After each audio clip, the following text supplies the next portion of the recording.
2020, and we'll open the public hearing, and we'll have the corporate officer read aloud the notice. Good morning. This public hearing is being held to hear from anyone that may be affected by the proposed amendment to the city's zoning bylaw. Bylaw number 4452 proposes to rezone 4 properties, 1024, 1028, 1032, and 1036 on 104th Avenue, from C2 Commercial General Zone to RM2 Residential Medium Density Multiple Family Zone. In addition, this zoning amendment would also change the zoning bylaw definition of municipal use to allow for such a use to be provided by the local government rather than just the city. This will allow the Peace River Regional District to operate the public works yards within the city. An additional amendment was made to section 551C by changing the restriction for a display yard or parking space to be located within 1 meter of any parcel line to 1 meter of the side parcel line. In response to the public notices, the city has received a letter of support from BC Transit and some verbal concerns about the removal of downtown parking. There were also 2 letters attached to the public hearing agenda, one from St. Mark's regarding concerns related to the height of the proposed development, and one from a resident concerned with the reduction of parking spaces within the area. Thank you, Brenda. And will we require a motion to receive those, or are they just part of the public hearing? They're just part of the public hearing agenda. And so with that, we have received the correspondence and delegations, any? And we have one I see in the gallery today. So at this point, we would call and ask if our delegation would like to address the public hearing. And welcome, Karen. You can take the table there. And because we're recorded, the microphone is required to catch that. Good morning, welcome. Good morning, everybody. I wrote a letter so I can kind of keep my thoughts together. Can we just, and could I ask if you could just introduce yourself as well, just for the minutes? Yes. My name is Karen Crosby. I'm a resident of Dawson Creek. I've been here for about the last 20 years. I'm writing this letter today to object to the proposed amendment, zoning amendment 2002 bylaw number 4452-2020, to rezone 4 properties, 1024, 1028, 1032, and 1036 on 104th Avenue, from C2 Commercial General Zone to RM2 Residential Medium Density Multiple Family Zone. I understand that this property amendment is to allow for approximately 30 modular homes to be built at 1024, 1028, 1032, and 1036 Avenue. These properties are in close range of known problem areas within the city sewage infrastructure and should not be rezoned until the problem areas have been rectified and the city can provide residents proof to verify and guarantee that the problems have been solved. There are hardworking, long-term, tax-paying, contributing members of society that are tired of city sewage inundated in their homes, upheaving their lives, endangering their health, destroying their possessions, wreaking havoc on their mental states, and stealing one of the most valuable things each of us have, time, limited, that we can never get back. Adding at least 30 toilets to this area would add insult to injury to the residents who have suffered through multiple sewage backups and are now stuck with the costly uncertainty of when it will happen next, as some are now unable to secure any insurance to cover sewage backup. This repeated problem has turned happy homes into houses, investments into liabilities, and is pushing people into homelessness. If the Provincial Rental Housing Corporation, Suite 1701, 4555 Kingsway, Burnaby, BC, would like housing for the homeless, I suggest they offer to buy out the affected residents at fair market value, fix the infrastructure, and use these already constructed dwellings. Thank you. Thank you, Karen. Do I have any questions of the delegation?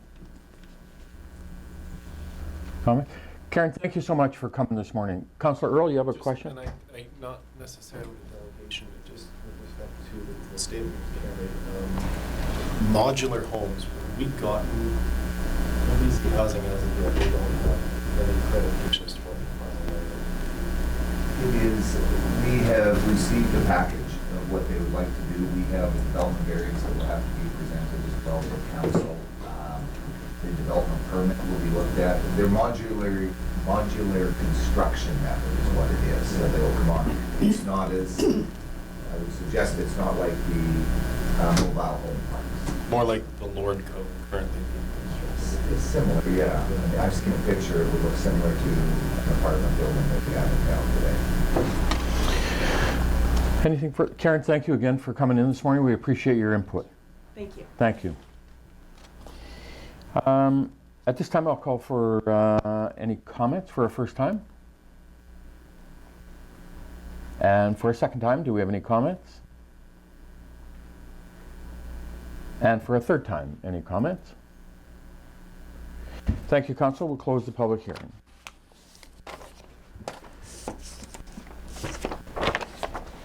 And we now move to our regular meeting of City Council for Monday, August 17th, 2009, and we'll call the meeting to order. Our first item this morning is our delegations. 2.1, we have the pleasure this morning of meeting our new Dawson Creek Airport Manager, Rowan Shawana.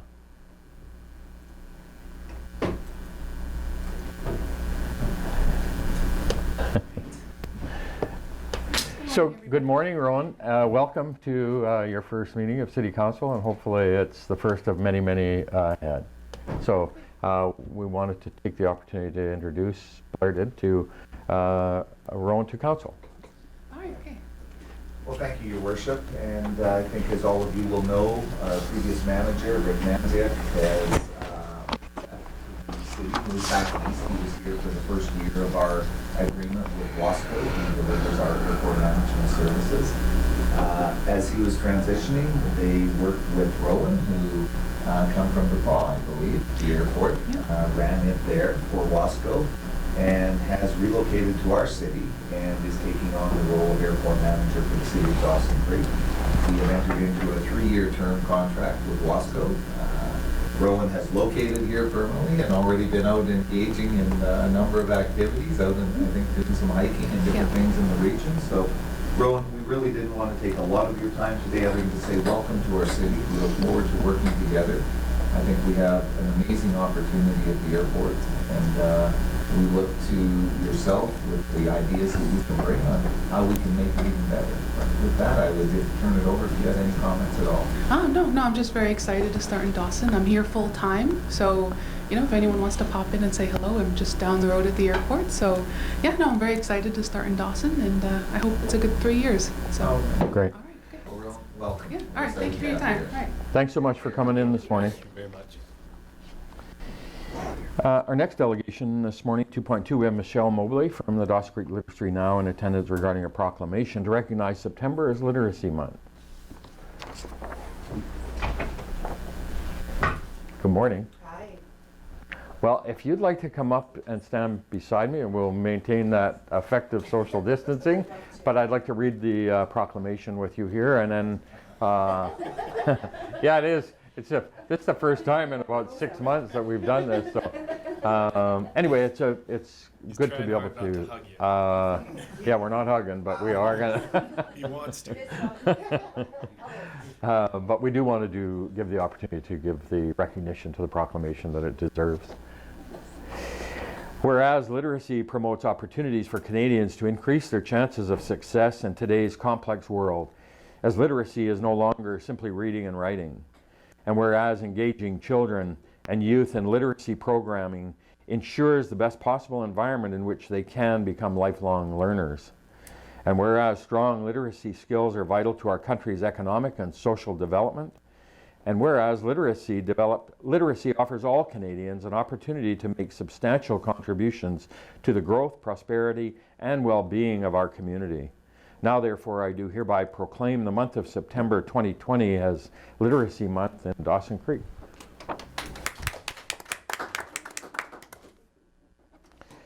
So thank you so much for all the work that you guys continue to do in the community and working towards a stronger foundation of literacy for the community. And with that, if you want to go to the delegation table and say a few words, we'd love to hear from you.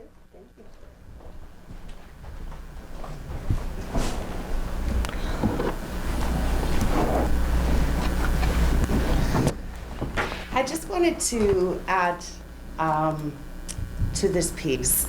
This year has been quite unique, of course, with COVID.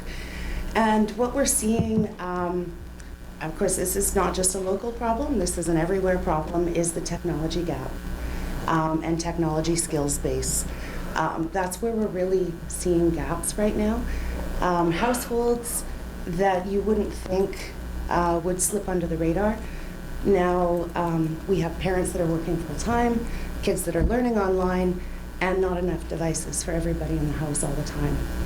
We've got parents that just don't have the tech skills to assist their kids in online learning. And so that's where we're really seeing the gap, is in technology. Even with seniors, my mom is the younger end of the seniors, but she's never had a cell phone. And there's services she can't access now because she can't call when she arrives at a place. So it's just something to keep in mind because of course we don't foresee this changing anytime in the near future. But just keep in mind technology is really where literacy needs to be built up, especially in the immediate future. Thank you so Great. much. Thank you so much, Michelle, for coming in this morning, and keep up the great work. Thanks. Have a great day, guys. Thank you. Our delegation 2.3, we have Marcia Stewart from the South Peace Arts Society, Dawson Creek Art Gallery in attendance regarding a letter of proposal that they've submitted. Good morning, Marcia. Welcome. Thanks. Good to see you. Yeah, should I sit? Yes, have a chair, please. And Council does have your letter, and so as part of our agenda, so we welcome you this morning, and it's good to hear from you. Thanks. I just thought I would stop by to see if Council had any questions about the letter that came forward at the last meeting about our idea to expand our services and programming and start a pilot framing program out of the gallery. Awesome. So, Council, any questions of Marcia in regards to the proposal? Blair, do you want to give us a little bit of a aspect in terms of the partnership with the art gallery?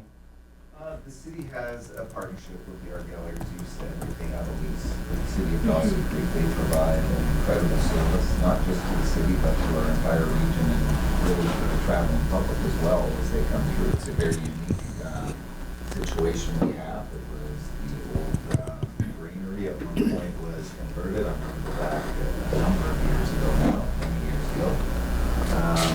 So, as I understand the presentation, have you purchased the equipment and the art gallery will be delivering it, or is it a business that's coming in to deliver it? It's we have the equipment available to us, and then we have someone who's willing to come on as an employee.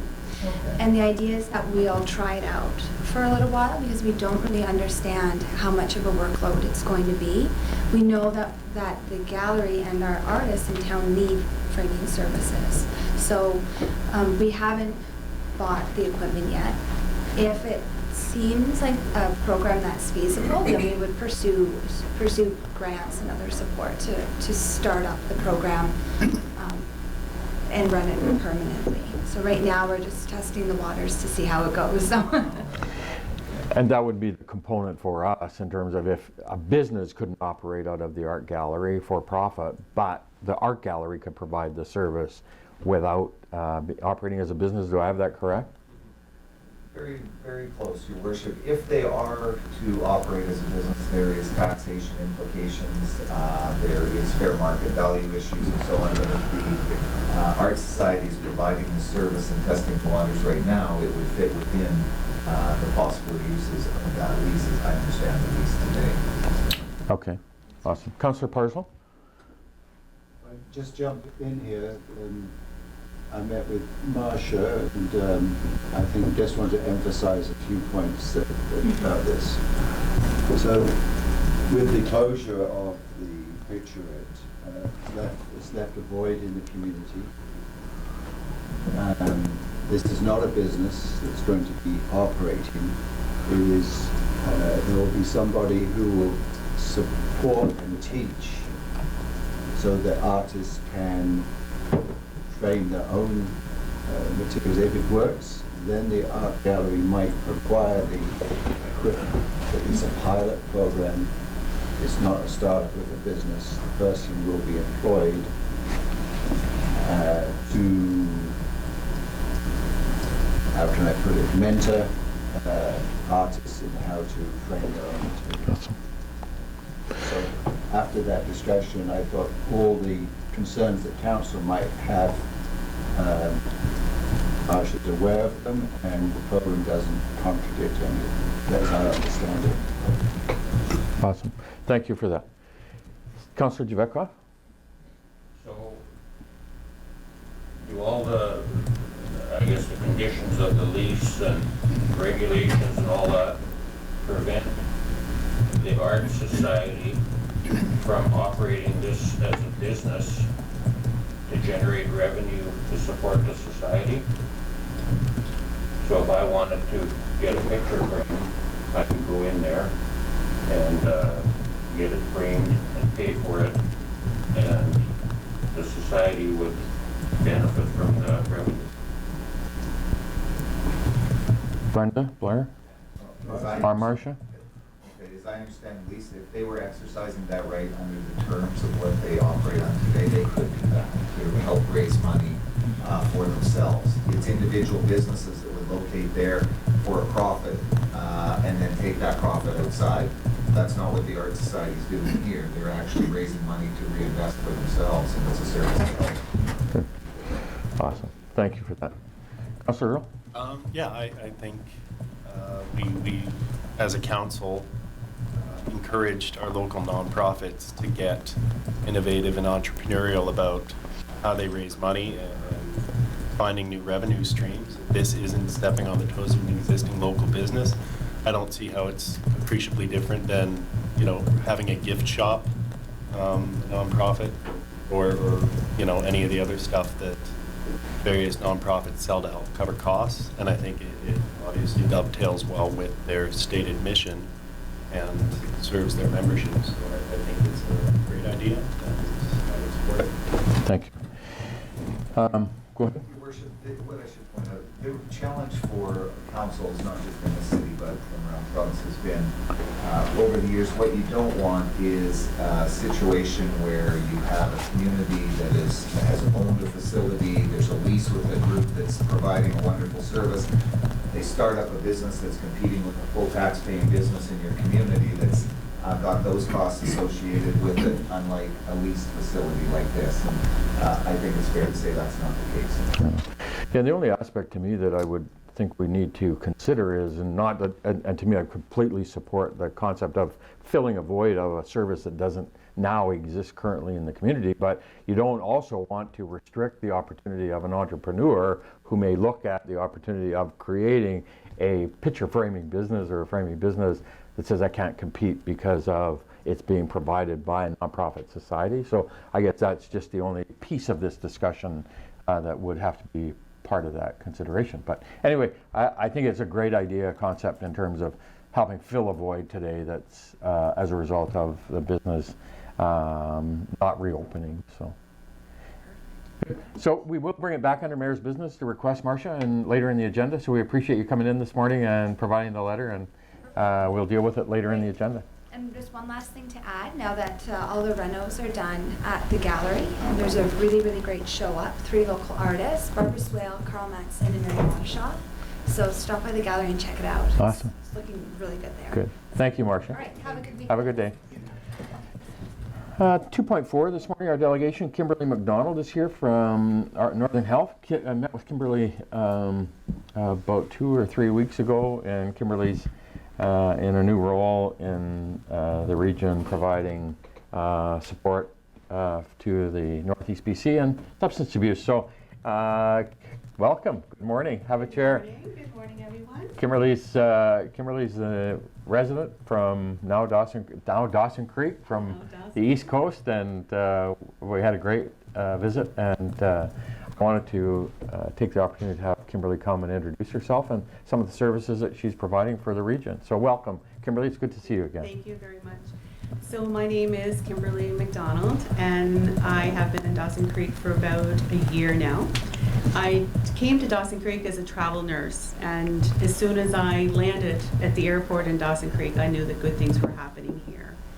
I've worked in mental health for a number of years. My first position was at the health unit in mental health case management. And I moved into an educator role, and now I'm into a role, it's the resource nurse for mental health and substance use. So this is a regional role. So as we know what the Northeast is, it's a big area. And I think the biggest thing about substance use is bringing awareness to the communities of what that looks like and how it affects the businesses, yourselves, your children, your neighbors, the people that you work with. And I see that every day. It's something that I'm very passionate about is networking, seeing how we can build capacities within the communities, maybe working together. Over the last few months, I'm sure that many of you are aware, but our numbers have gone up with overdoses, and we've lost many to suicide. Whether or not COVID has an impact in that, we're not sure. But, you know, one of my goals is to find out why that is happening, working with the people in the communities, you know, looking at the community determinants of health and see how we can improve that.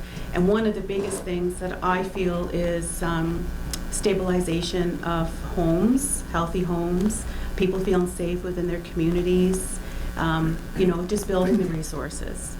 So that's the purpose of why I'm here today. So if there's anything that I can do or support within the city of Dawson Creek, I welcome a phone call or an email, or I can pop in and see you at any time. Okay. Thank you, Kimberly. It's good to see you again. Council, any questions, comments?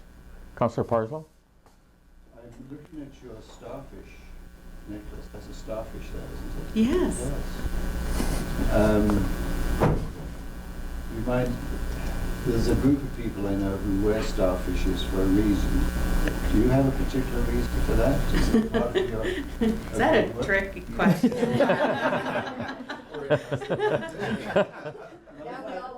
Well, I'm just curious because, you know, some people wear a cross for a certain reason, and there's a lot of people I know wear starfish out of their passion for providing individualized supported help to people. And there's a beautiful video of a guy walking on a beach. It's a long beach, and there's been quite a low tide, and a lot of starfish are stranded on this beach. And this guy's looking at this, and he sees somebody there walking on the beach, picking up the starfish and throwing it back in the water. And the person goes to him and says, "Why are you doing that? There's thousands and thousands of starfish." The guy picks up the starfish and says, "It matters to this one." It's right. If you can save just one person or one thing, you've made a difference, right? Yeah, I like you.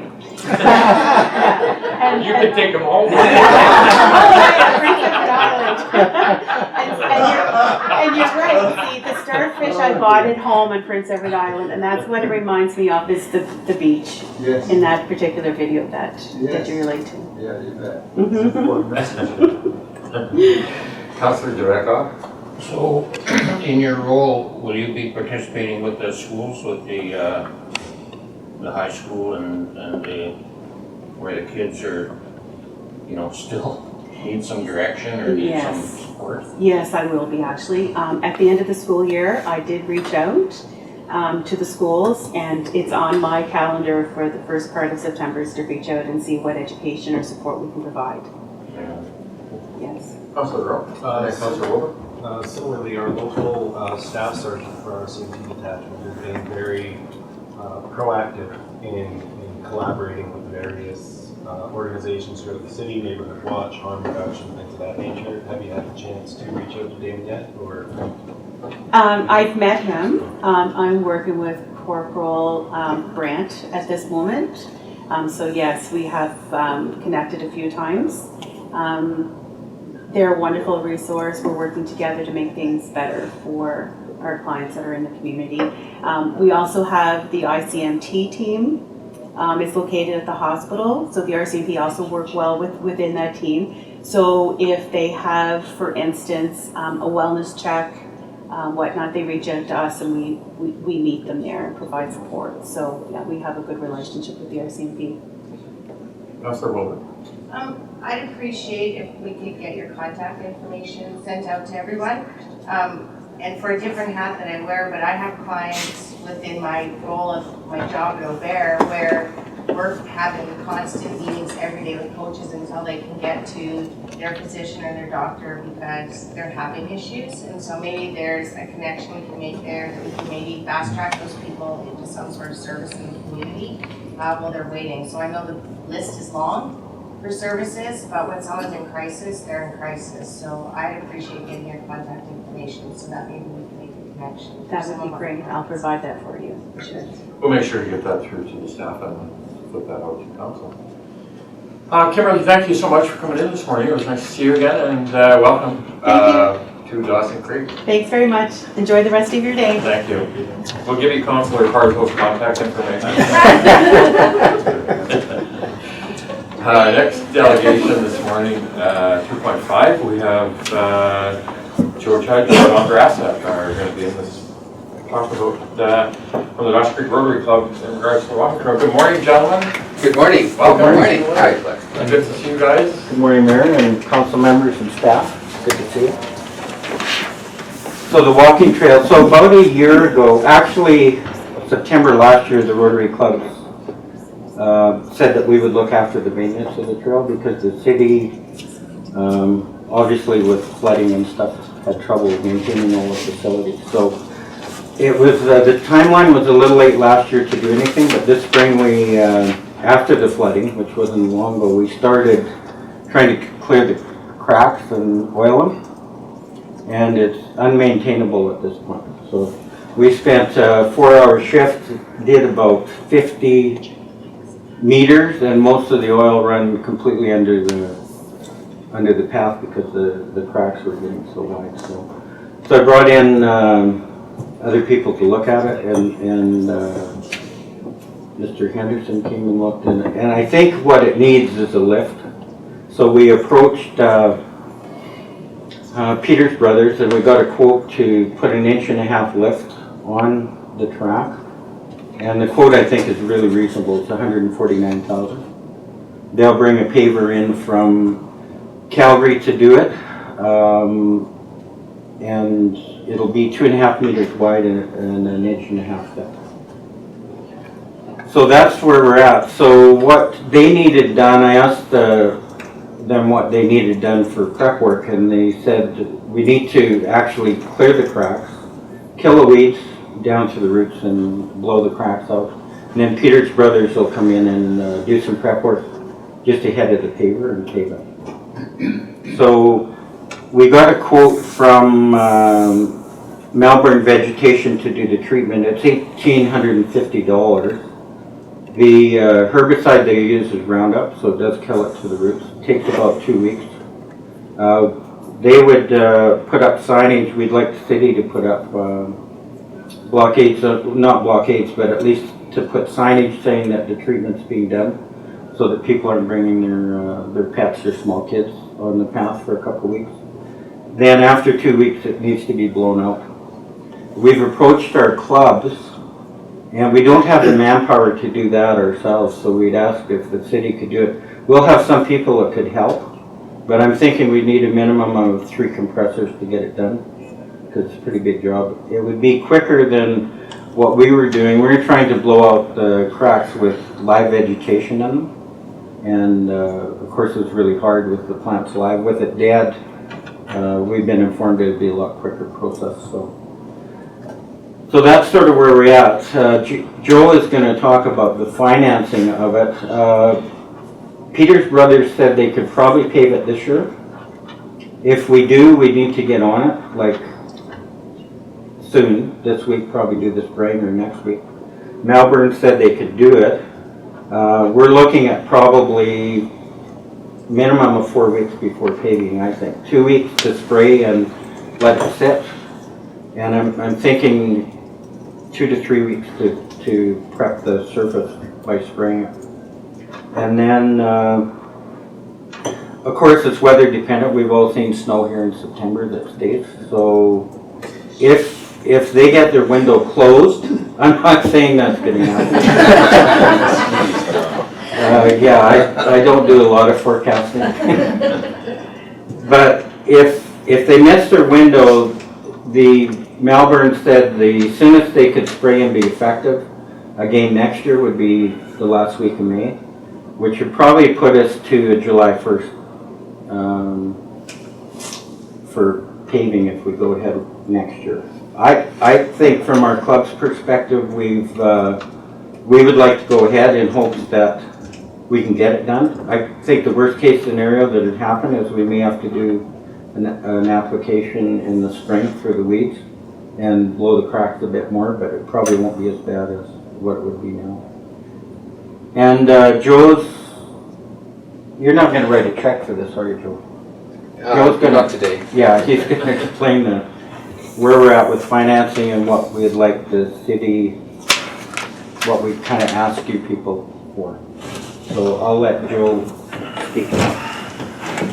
Well, good morning, everyone. It's good to see such a great crew out here. So yeah, Don kind of gave you an overview of the whole situation that we're facing with the path there, and you know, we know that everything costs money and everything. So that's why the Rotary clubs are trying to step up and do our part here. As Don suggested, the Peters Brothers quote was $149,000 and about $1,800 roughly for the vegetation. So we're looking at around $151,000, $52,000 at this point for everything. The Rotary clubs, the two Rotary clubs of Dawson Creek have already committed $50,000 of our own money towards that. So that leaves an additional $100,000 that needs to be looked at.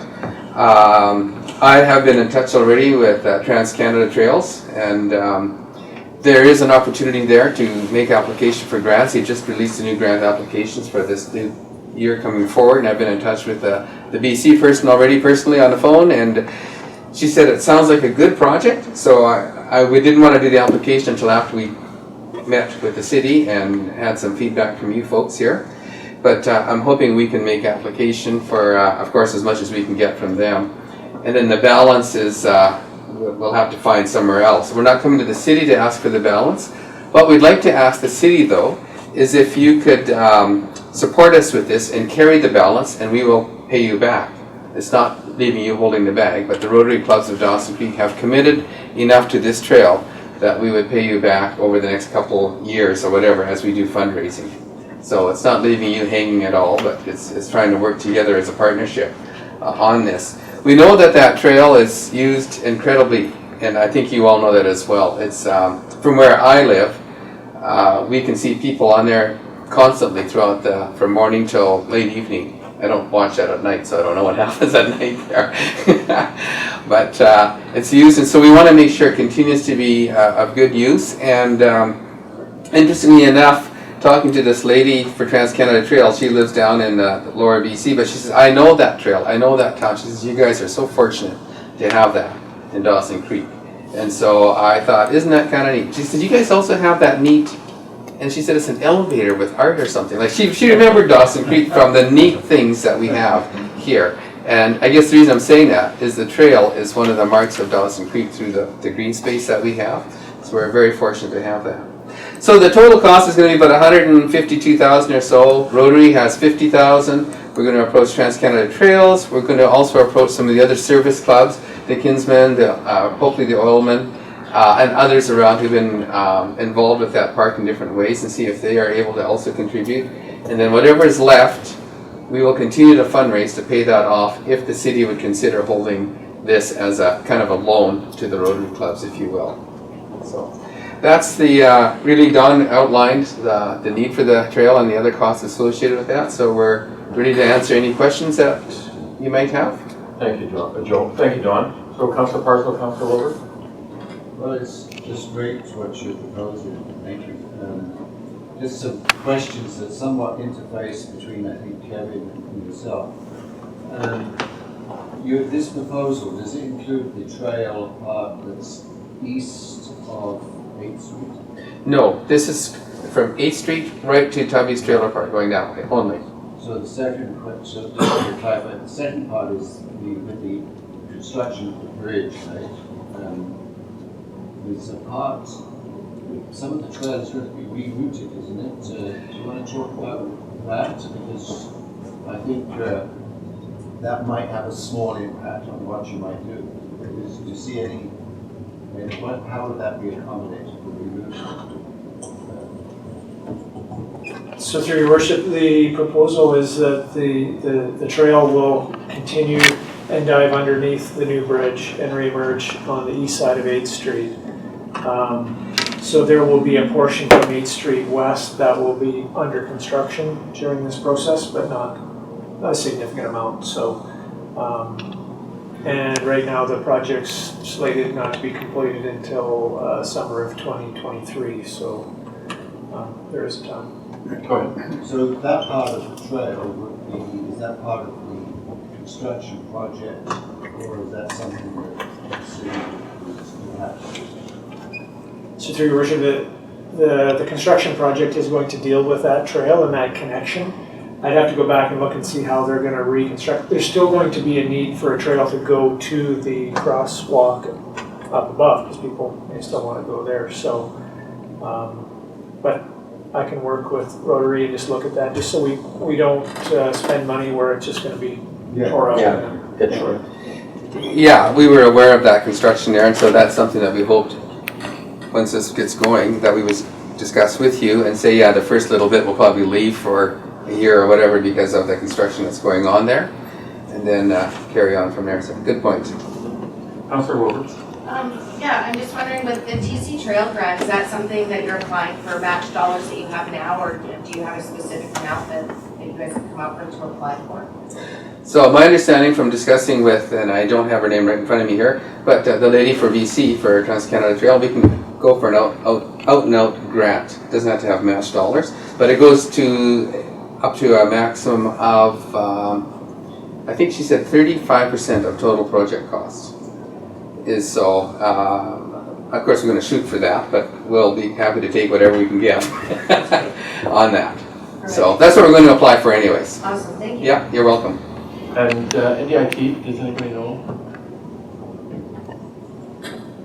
If, anyway, that's another question that perhaps if council deals with this later on the agenda, that we get it to our grant writer as well as an opportunity for other grants that may be available to assist with. Yeah, and I think you could qualify. I'm sure it would qualify for NDIT grants. okay, I'm not familiar with that. So who would we speak to? We'll deal with that, Joe. We've got a grant writer, and we'll connect the grant writer with you guys on that. Okay, excellent. Should council proceed? Thank you. Should council proceed with that? So, on that note, go ahead. I guess I'm wondering, when would council be able to respond on this? Because that may determine a little bit of this application to Trans-Canada Grant. We'll bring this request back in the mayor's business in today's agenda, and so council will discuss it, and then we'll determine from that discussion what council direction is with it. But we will deal with it. Okay, so that's excellent, because we're holding off applying until we know where we're at with this. So we would so appreciate that. Any other questions or comments? So obviously this is a huge, I completely concur, this is a huge amenity to our community, and obviously it's one of those ones that where you get to go to put it in. So we sincerely appreciate the gesture of the Rotary Club stepping up and making this commitment to our community, and council will be dealing with it later on. It's an amazing opportunity, and we appreciate you guys coming in with it today. Thanks. Well, thank you for the opportunity here. Thank you so much. We look forward to a positive response. Thanks. Have a good day. Yeah. We'll be in touch, Kevin, then. Sounds good. Yeah. Thank you. New councillor business. Councillor Earl? Just with respect to the news that broke this weekend, I was hoping we could potentially send a letter of congratulations and welcome to Milo McDonald, who's been appointed the new CAO of Fort St. John. Okay. On behalf of council. And we will look after that, Your Worship. It's, I think most people recognize Milo worked in Dawson Creek for some time, also in Fort St. John, and then most recently has been the CAO of Williams Lake. Took the new position to replace Diane Hunter. And second, you had another, or was that it? No, Okay. Councillor Parker. Nothing urgent. Okay, just, this is just an update about the South Zero Park Society. I know some were out of town for family reasons, others in a regional district meeting that lasted some time. But thank you, Paul and Amy, for being there. And we will be rescheduling a session with the regional district, because this is a regional, has a lot of regional functions too. It's not just a city function. But we did have a look at the Sudetenland Hall, and there's good news with that. The engineers have looked at the work done by the contractor. The engineers made there were two things the contractor had to do to satisfy them, relatively small. I believe that work is going, you there may know a little more than this about me, but I think that work is going to happen this week. And then we will, the Zero Park Society will be in touch with our staff about the process for reopening the Sudetenland Hall.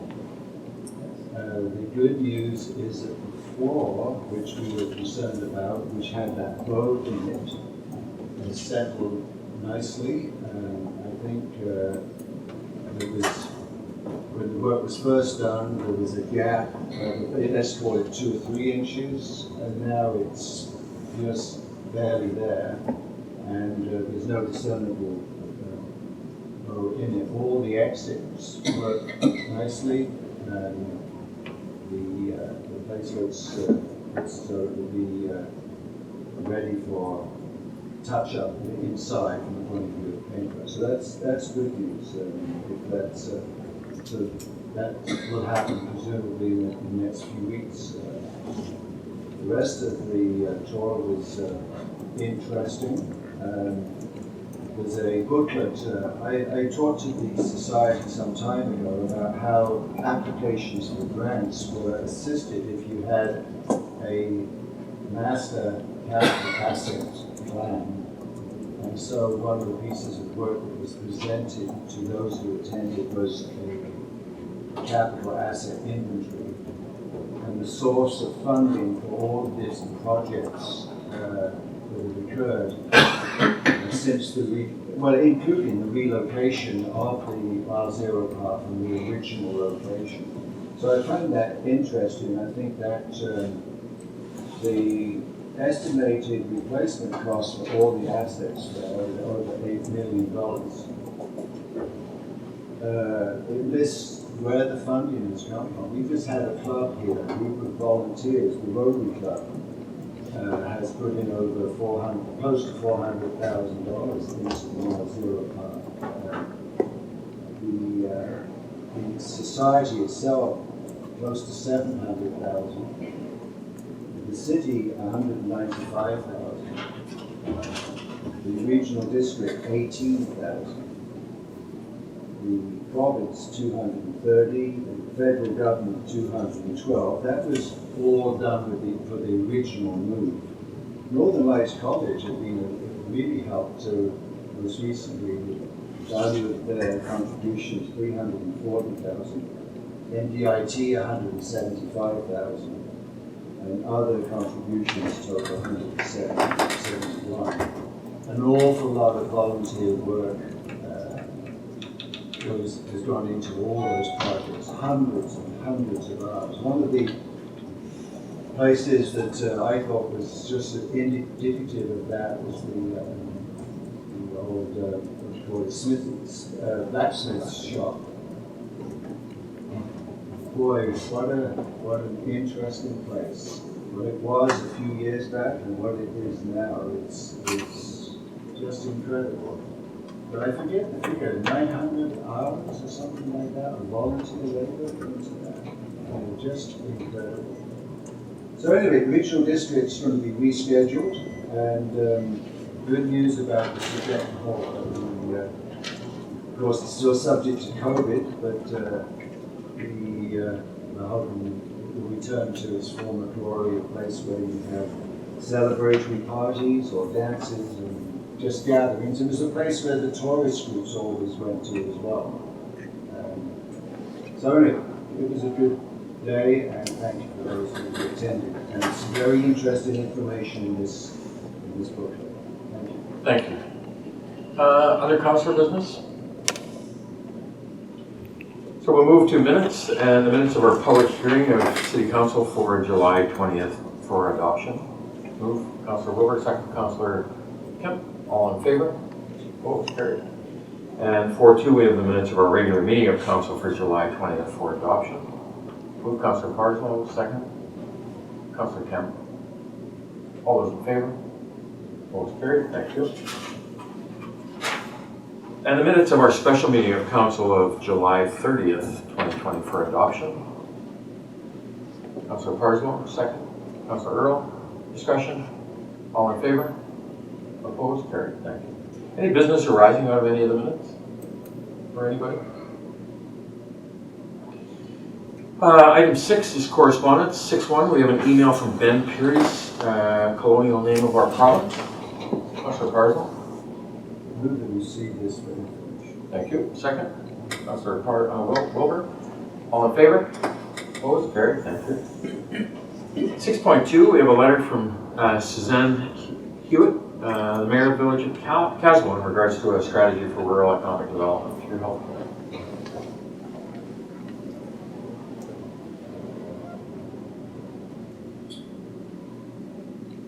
Councillor Parslow.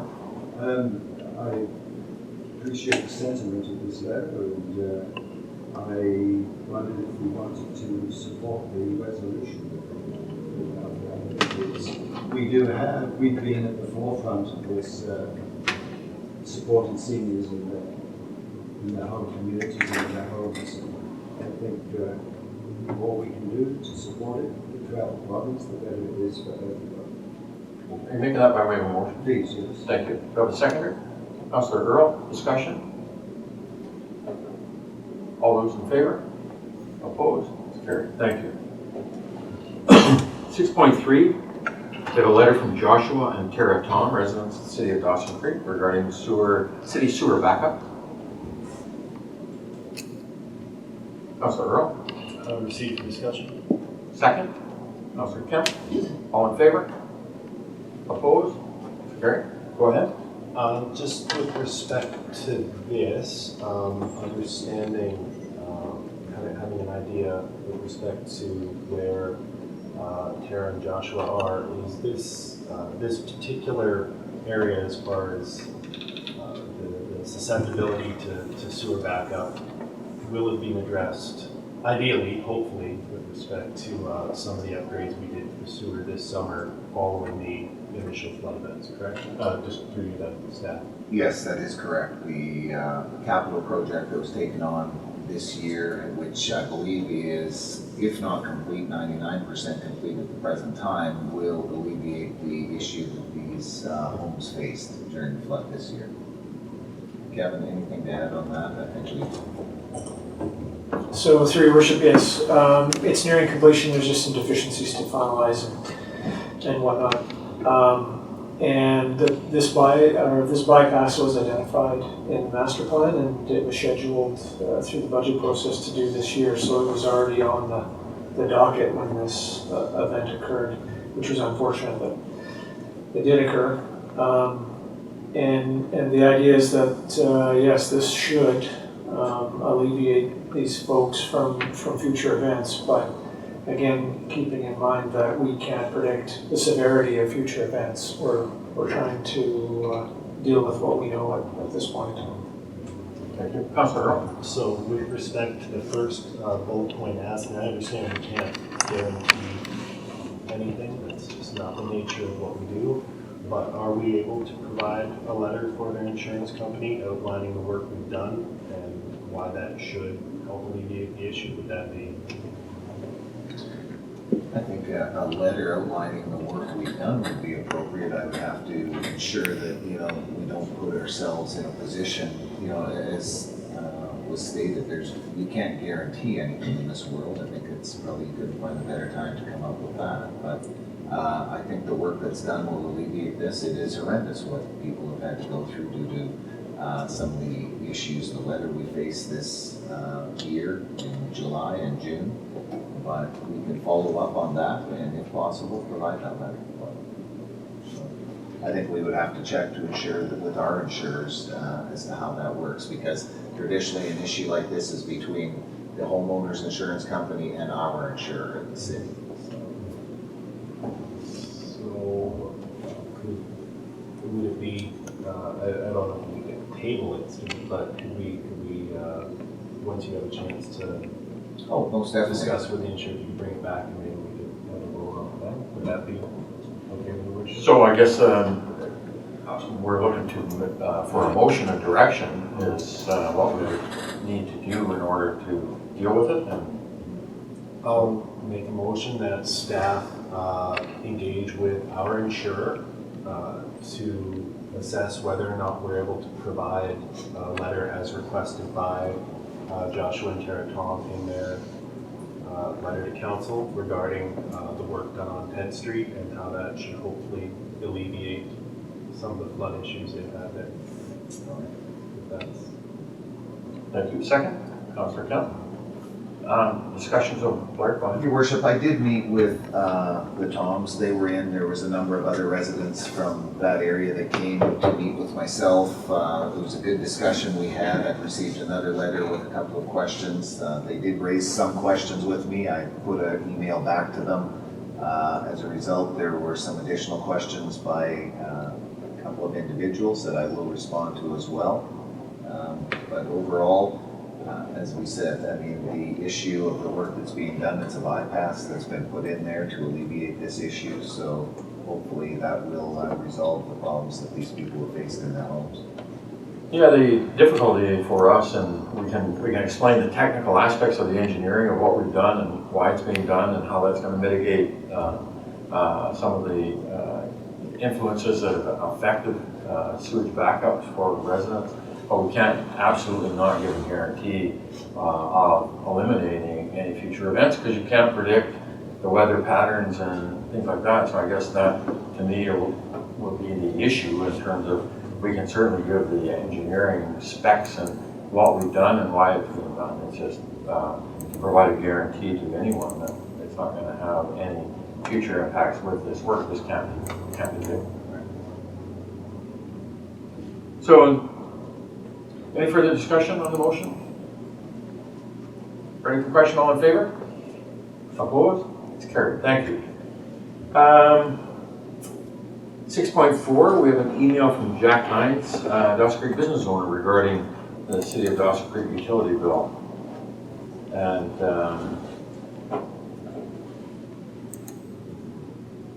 so this, perhaps we'll throw to council for direction. It's maybe if we can have a motion to receive for discussion on this.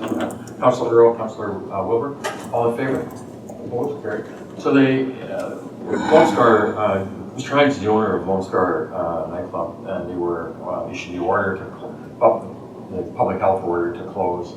And during that time frame, because they were closed, they received their utility bills, and they receive infrastructure charges as anyone would during any type of scenario. And even though they don't use any consumption of water or sewer, they still get the infrastructure charges. And so Mr. Hines' concern is that he gets a $500 utility charge for his business for that 2-month period for the infrastructure charges. And so I'd ask that it be brought forward to council because it is a request of council. So there's kind of the background of explanation. Administration, do I have anything? No, that is covered the requests, sir. And so do we, under the bylaw, we do not have the ability to waive infrastructure charges? No, we would have to vary the bylaw. Yeah. Councilor Parker.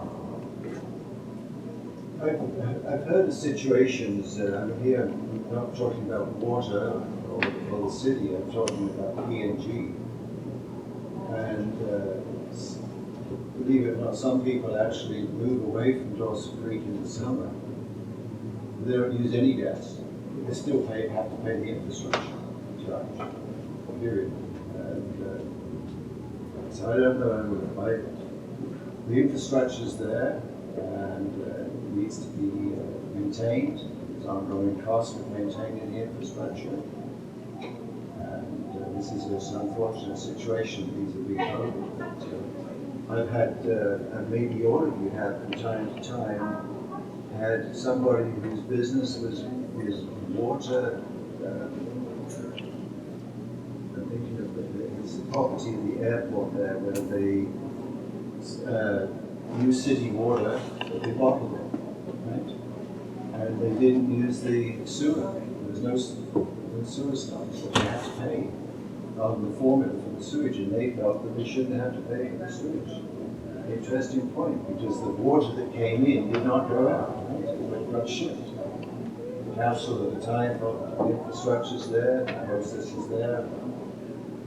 That's to be maintained, so I don't see how you can accommodate that.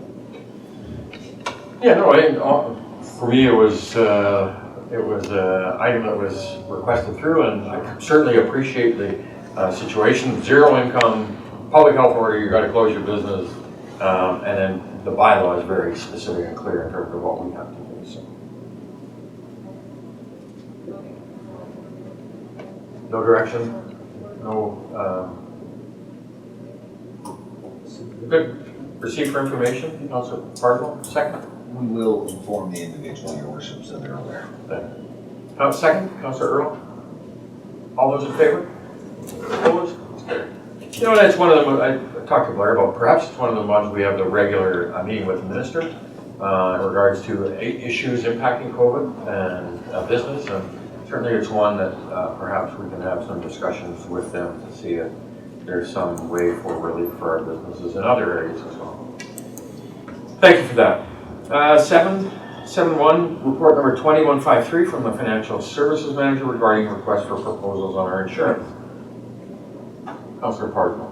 The report 20-153 from the Financial Services Manager, the request for proposal 2020-38 commercial property insurance and general insurance brokerage services be received. Whether the Hub International be awarded the contract with request for proposals 2020-38 commercial property insurance and general insurance brokerage services for the next 5-year term, September 30th, 2020 to September 30th, 2025. Annual insurance premiums will be based on best possible market price and apply to the city's annual statement of values. Thank you. Second, Councillor Wilbur, discussion? Comment? All those in favor? Opposed? Carried. Thank you. 7.2, report number 2154 from the Chief Financial Officer regarding our 2021 budget assumptions and timeline. Receive for discussion. Councillor Pardo, received for discussion. Second, Councillor Earl. All in favor? Opposed? It's carried. Thank you. Go ahead. So I'm interested in just standing down to the recommendation here. I'd like Flavia to talk a little bit more. Excuse me a minute here.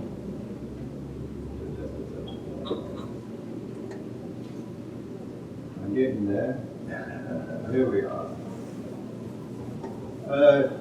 Flavia, item 3, you've got 1, 2, 3, and 3 reads the council elects to report to the ministry only the 2021 long-term development plan report by October of 2020 and waive the 5-year report in which will be provided. Anyway, talk to me about that. Why are we doing that? So through your worship, we received the request for preparing the 2021-2025 report, the LTDP, to send to the ministry with the PRA expected projects. So because they are giving the option to the municipalities because of COVID, some of the municipalities are not able to put together the 5 years plan because it's in the process of discussions. So what they are suggesting, and this is what I'm also proposing here, is that you have the option to, in October, by the end of October, send your breakdown for 2021 PRA projects. And then on January 21st, you would be able to complete your 5 years and then send the report with the 5-year period. So they are just saying, just elect that you are okay by October. Instead of send 5 years, you send only 1 year. But by January, by the end of January, you send the full report. So that's the request I included here. Thank you. That was my only question. Thank you. Further questions, further comments?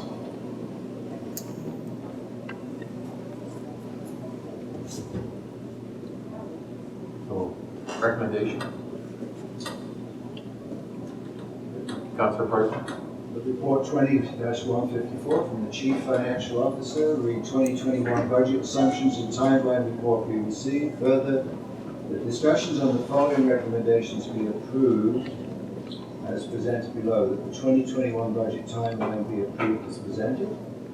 2, that the 2021 financial plan be based on the principles and values included in the city's vision, mission and guiding principles documents and other bylaw and policy documents. 3, that council elects to report to the ministry only the 2021 long-term development plan report by October 2020 and waive the 5-year reporting, which will be provided and completed.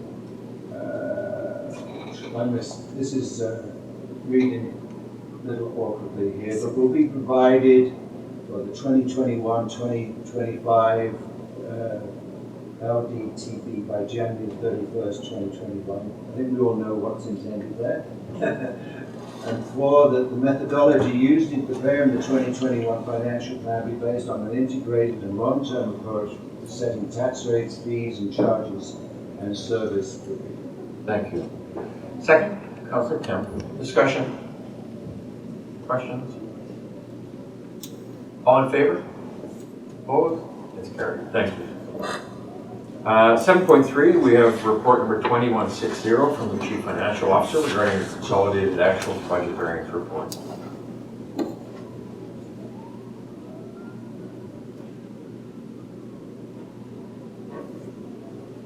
Councillor Wilbur. I'll move the recommendation that the report number 20-160 from the Chief Financial Officer regarding consolidated actual to budget variance report June 30th, 2020 be received for information. Thank you. Second. Councillor Kemp. All those in favor? Opposed? It's carried. Thank you. 7.4, we have report number 2145 from the Recreation Manager regarding a policy update on special events. Councillor Javetkov. I'd like to make a motion for discussion. Thank you. Second, Councillor Earl. All those in favor? Opposed? Carried. Thank you. Go ahead. So, this is, you know, I guess it's a system. To me, it seems really bureaucratic. A 10-page application for events, and I guess I'm relating to the putting the Christmas tree up as an event, which this would apply to. It almost seems like more of a deterrent to putting on events. I'm just wondering if there's, you know, I mean, we've been putting that Christmas tree up for 30 years, and it's worked, I guess, after a fashion for 30 years. And now we've got a 10-page application and a $250 deposit, a $25 fee, and it just seems to me like it's a deterrent. I'm just wondering if we could go back to the drawing board and starting with the policy and then to the bylaw and try and get a system that's a little more streamlined. Thank you. Staff. Thank you, through your worship, Councillor. I can't speak specifically to the Christmas tree scenario, but the department continually faces requests for different special events, music festivals, grad festivities, what have you. We are increasingly getting last minute requests for resources, for people, for vehicles, for all nature of those things. We're trying to one, match it to the bylaw, but further to ensure that our costs are covered. Council is looking hard at budget restrictions. We get requests to put barricades up, to bring toilets, to have people available, and this enables us to go through, and it is fairly lengthy, but talk about each individual point right up front when the person comes in to make the booking, and to identify what, if any, resources are going to be required, and what, if any, costs will be associated with that. So I get and understand that it is a fairly lengthy process, but I've been through it in a number of situations in a number of different communities, and you're further ahead to have this process in place at the front versus trying to sort it out after the fact. Thank you.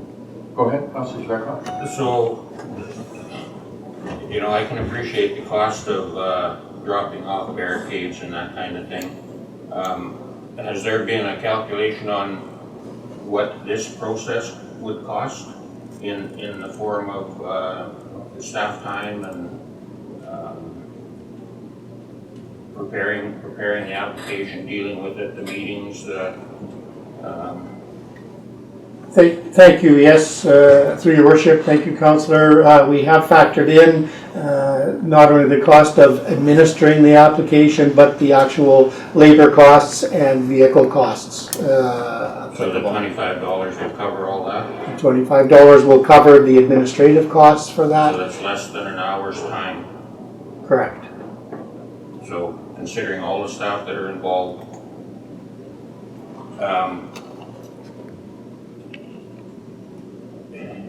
I guess when council was dealing with these issues, when the request would come to council, it was it seemed to be a lot more streamlined.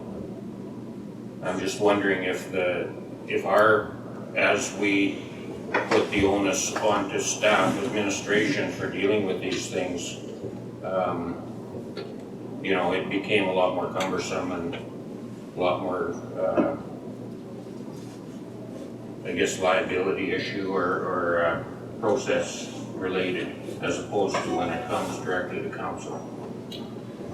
Through your worship, thank you, Councillor. I believe that, and one of the recommendations contained in the report is that we will now transfer the authority to the senior administrative officer or as designate. So should actually streamline the process in that the proponent or person seeking an application does not have to wait until a council meeting to go before. So we've set these parameters in place for council to review and approve at this point in time, but should streamline the process at the end of the day. So just one last question. Does this apply to every event that happens on city property? For example, does it apply to events in Canada Event Center? Or the curling rink, or? Thank you. Through your worship, it does apply to any city facility, not the Encana. I will defer to my recreation manager to just provide any further comment on that. I believe the Encana would do their own events. Yeah. Anything on common property, civic property. Thank you. Councillor Wilbur? Well, thank you to staff for putting this together, and I know over the years that I've sat here, we do get the last minute requests or something that maybe on assumption on our part was getting done, wasn't getting done because the party thought that we were doing it. So I think this will take less staff time because all the information is put forward up front. So I thank you for the work for doing this, and I think that those groups within the community that want to hold events can answer these questions, and it will allow them to better prepare a plan for their event. So I think this is a move forward. I think the world has changed. It's going to continue to change, and how we recreate and how we gather is never going to be what it was. So I think this helps, alleviate some of those bumps and curveballs that are coming at us, but I also think it puts the onus on the event provider to do their homework and be prepared for those things that are unexpected. So thank you. Councillor Carswell, Councillor Rowe. Yes, I support what the Councillor Shady has said, but I am a little confused because I just need some clarification. The intent of this is for those events that occur on what you said was common property, is that what you said? Civic property. Okay. Civic managed property. As opposed to civic leased property. Correct. So the exhibition grounds would not be included here? Correct. K-PAC would not be included? Correct. Okay, so I'm understanding. Just help me, I'm working through it. Fine, thank you. I'm going to support the recommendation as presented. Thank you. Councillor Rowe. Not so much a question, just a suggestion. If this form is going to move forward, this will ultimately end up streamlining the process and giving us more ability to better budget our time and resources. I'm fine with it. Would ask that you provide for, as Councillor Javetkoff's point, annual event. People have been doing events for 30 years. Have this up as opposed to just a Word document in the form of an auto form that they can fill in once and save, and then just make some change the date on it every year if it's just a rinse and repeat to save themselves the bureaucracy. Because I do look at a lot of, spaghetti dinner fundraisers, tea stuff. There's a lot of mom and pop nonprofits in this town who will see a 10-page document and find it intimidating. Especially if they don't generally, or if they haven't had to do that kind of stuff before. So I do appreciate that we need to be tracking our resources and we need to be have the tools to do that. But I just want to make sure we're not, inadvertently deterring a lot of community. So that would be my suggestion: is have an autofill option so that they only have to do it once and then they can just resubmit with a new date every year. Councillor Wilbur. I just wanted to note that on the application it does ask is it new or returning event. So I guess if it's returning, it's already there and they're just applying for it. So it is part of the application. Councillor Javetkoff. Just one more last question. Would this apply to the Arts Council, for example, wanting to put on an event in Kin Park, for example? Your Worship, yes, that's correct. Thank you. Recommendation. Councillor Carswell. I'd like to move report number 20-145 from the Recreation Manager the policy update, special events BBC. Further, the special events policy attached to this report be approved to replace the current special events policy pending the required 30-day review, and further the staff be directed to amend the fees and charges bylaw to include new special events fees as proposed in this report. Thank you. Second, Councillor Wilbur. Any further discussion? Councillor Clark. Just a couple. I do notice that in the report that if people ask for the 250 to be waived, that comes to council. Okay. And just from my own experience, some people do have problems filling in forms, and I hope that we extend an enabling approach that come in and we'll help you fill in the form. That's sometimes necessary. I'm sure Shante would do that. She'd do that for me, so she'd do it for everybody. Thank you. Further discussion, further comment? All those in favor? Opposed? Carried. Councillor Javetkoff. Opposed? And of course, 7.5, we have report number 2158 from the corporate officer regarding the 2021 council meeting.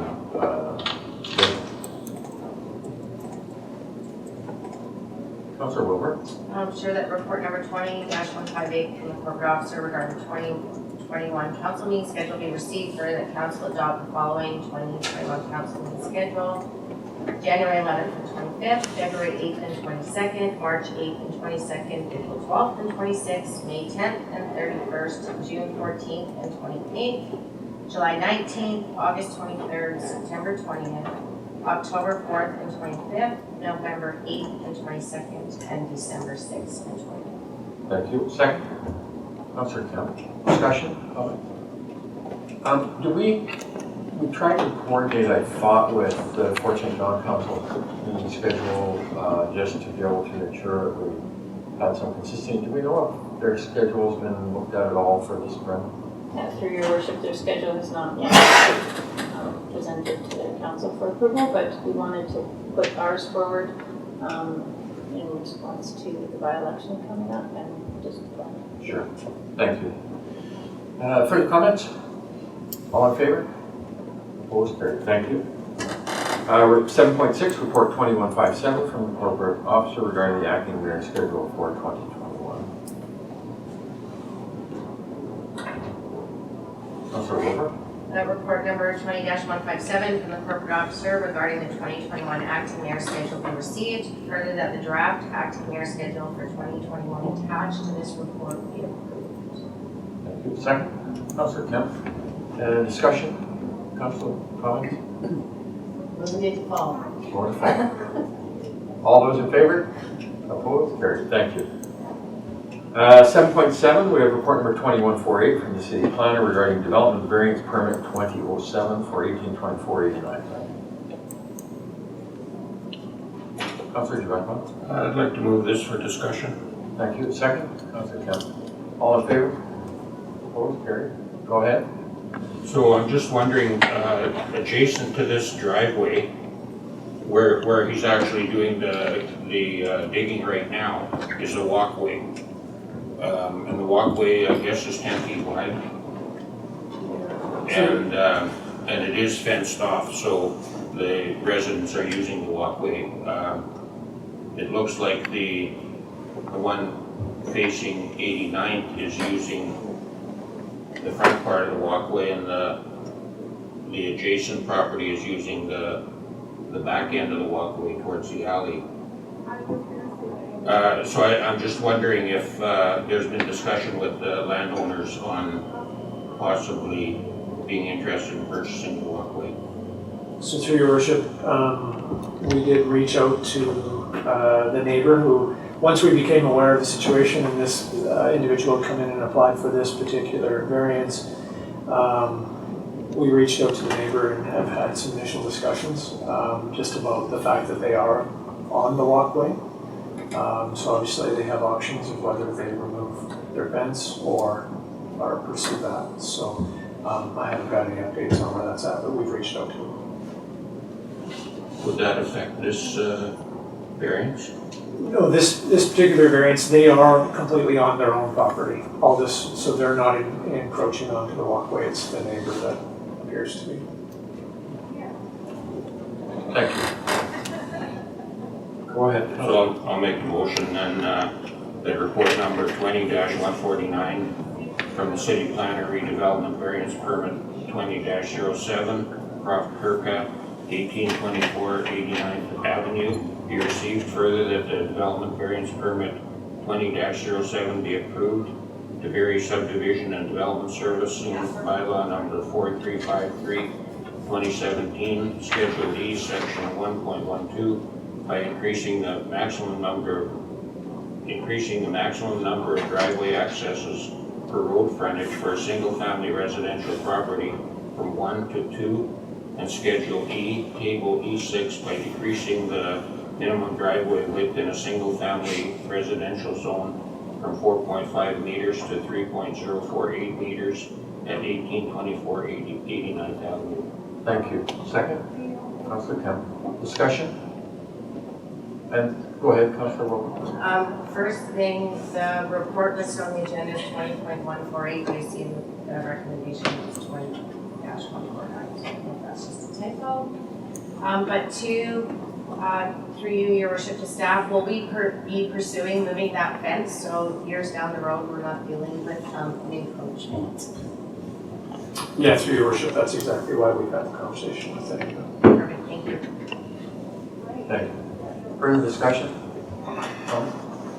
And variance, we do have to provide variance because we do have a restriction in terms of the maximum amount of driveway space that's allowed on a single-family property, as we dealt with residential development in the past couple of years, 2 or 3 years, that was causing some development issues where we were having driveways curb to curb, or property line to property line, which impacted servicing, snow removal, garbage, and stuff. That's the variance that we're dealing with. Any further comments? All in favor? Opposed? Carried. Thank you. 7.8, we have report number 2147 from the city planner regarding development variance permit 2006, BC Housing for 1024, 1028, 1032, and 1036, 104th Avenue. Brenda? Through your worship, I suggest that this item be referred until after dealing with 8.1 Okay. bylaws. Thank you. So we'll go to bylaws. Councilor Parton? I'm just wondering if we shouldn't have a discussion about the delegations that relate to this before we even look at the bylaw. Yeah, and that's where we'll have the opportunity in the bylaw to have that discussion on it before we deal with the actual item itself.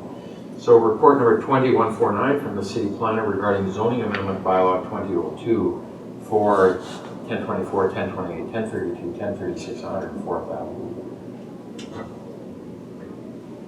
Move that report number 20-149 from the city planner rezoning amendment 20-02 bylaw number 4452 2020 BC housing 1024, 1028, 1032 and 1036 104th Avenue be received. Further zoning amendment 20-02 bylaw number 4452 2020 be given third reading and adoption.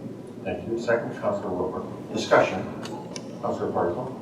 Well, we had some letters and presentations, and I'm interested in each of them, of course. First of all, I'd like to hear about from the Anglican Church concern around the blocking of the lights for their potential solar panels. Would this structure actually be high enough to block light? So through your worship, I'll maybe check with Nick and see if, I don't have that information at this point. I know we were going to reach out to BC Housing and determine the extent and whether that would be an issue. Nick, do you have any update on that? The proposed building would be 12.2 meters tall, which is 3 stories. Our GIS person has determined that the roof peak of the St. Mark's Church is approximately 9.7 meters, so there would be about 2.5 meters taller than the peak of the roof. I don't know what kind of impact that would have on the sun, but... Yeah, so through your worship, obviously we have to take a little closer look at that and determine during the dead of winter what effect that might have based on the angle of the sun and the proximity of the two buildings to each other and that, and see whether that does impact or not.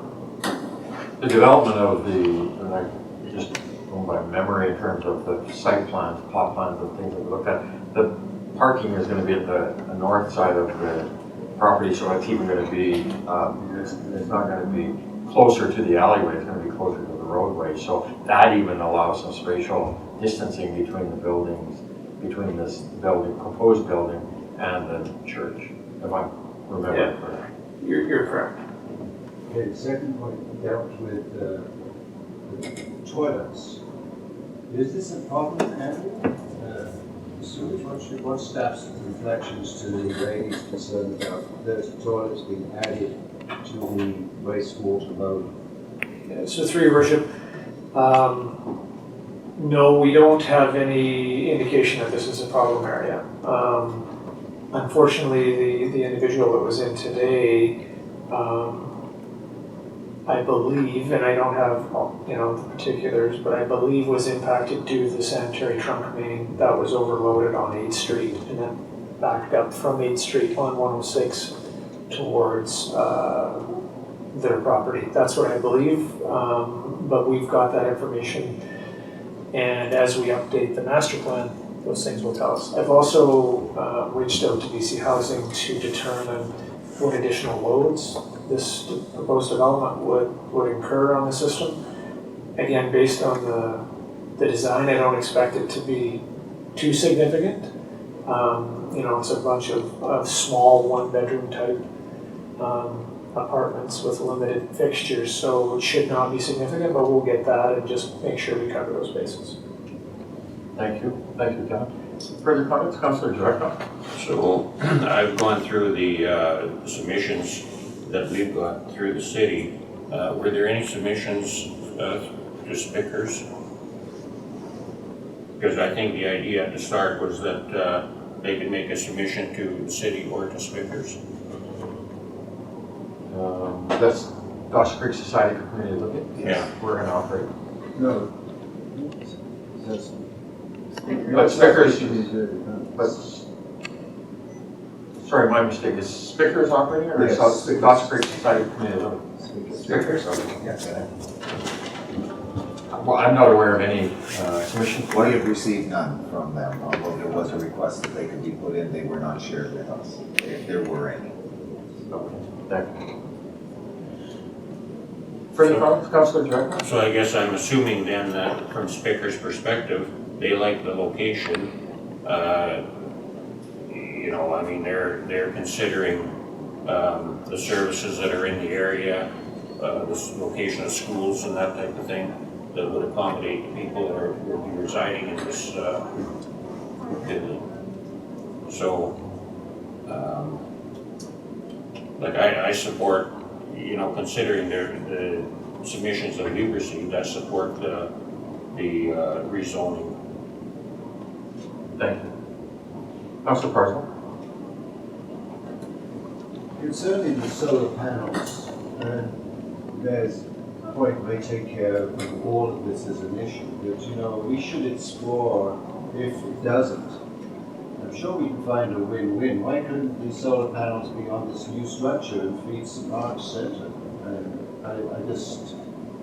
Maybe there's a win-win if it's an issue, but given what you said, I don't know if it will be an issue. Just a passing thought, right? Because we should always try to find win-win. But I'm not sure if I understand, Harry, what you're saying relating to the toilets, right?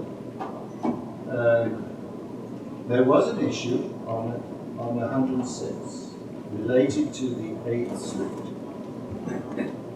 So are you saying, this is what I think you're saying, is that you don't believe the 30 toilets, right, addition will be an impact on this person's property or other properties near there, because the issue that we have had is not related on that side, it's related to the 8th Street master trunk line. Yeah?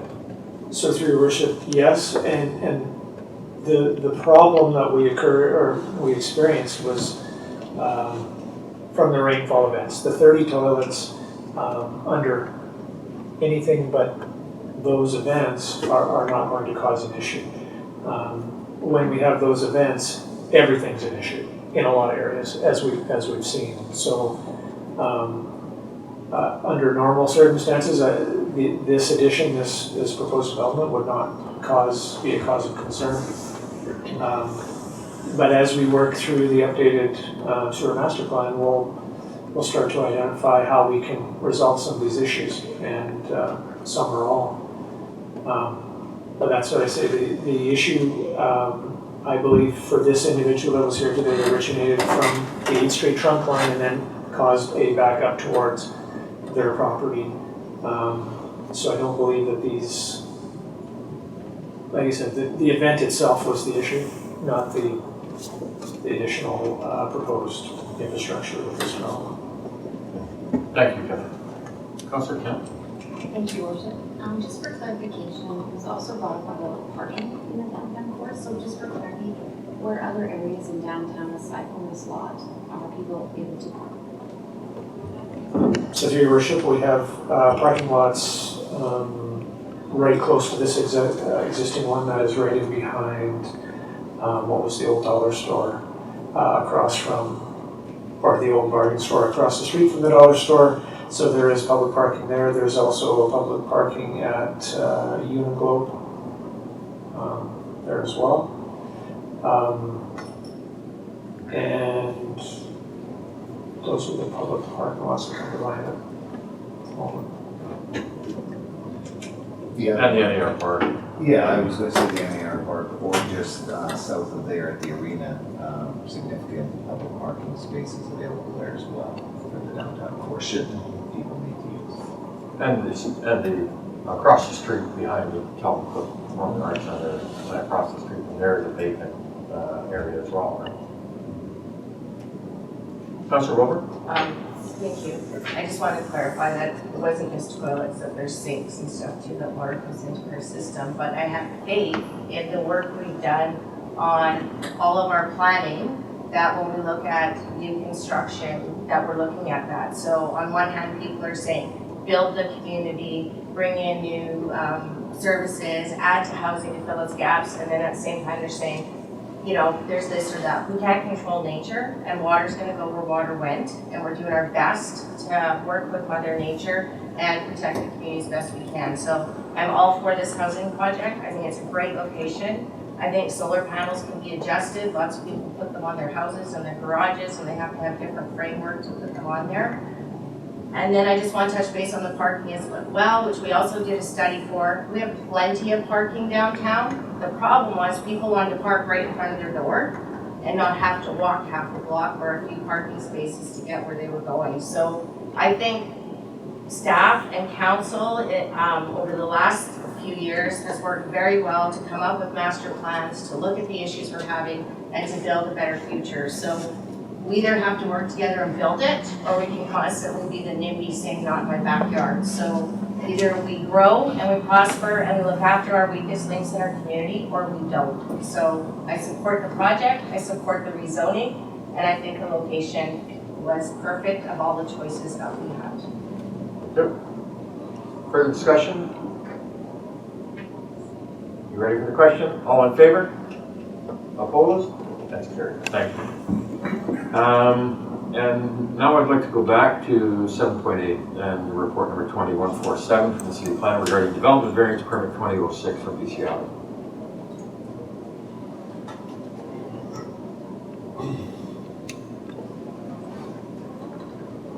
Councilor Bartle. Report number 20-147 from the City Planner, redevelopment variance permit 20-06 BC Housing 1024, 1028, 1032, and 1036 on 104th Avenue, BC. Further, the development variance permit 20-06 be approved, subject to successful rezoning of the properties. You need that? You can just rezone, doesn't it? Yes. So forget that part. To vary the zoning bylaw number 4450/2020, table 5, by decreasing the minimum required number of parking spaces for a 32-unit, one-bedroom apartment from 32 spaces and 4 visitor spaces, 36 total, to 12 spaces and 3 visitor spaces, 15 total. Bylaw table 4, by decreasing the required number of accessible parking spaces from 2 to 1, and bylaw section 11.2.1 by decreasing the front parcel line setback for principal building in the RM2 zone from 7.5 meters to 4 meters at 1024, 1028, 1032, and 1036, 104th Avenue. Thank you. Second. Councilor Wilbur, discussion? All those in favor? Opposed? It's carried. Thank you. So, do you want to take a 7-minute recess? I do. Oh. Frank, I better go. We're on to item 8.2, report number 2162 from the City Planner regarding our bylaw notice enforcement amendment bylaw.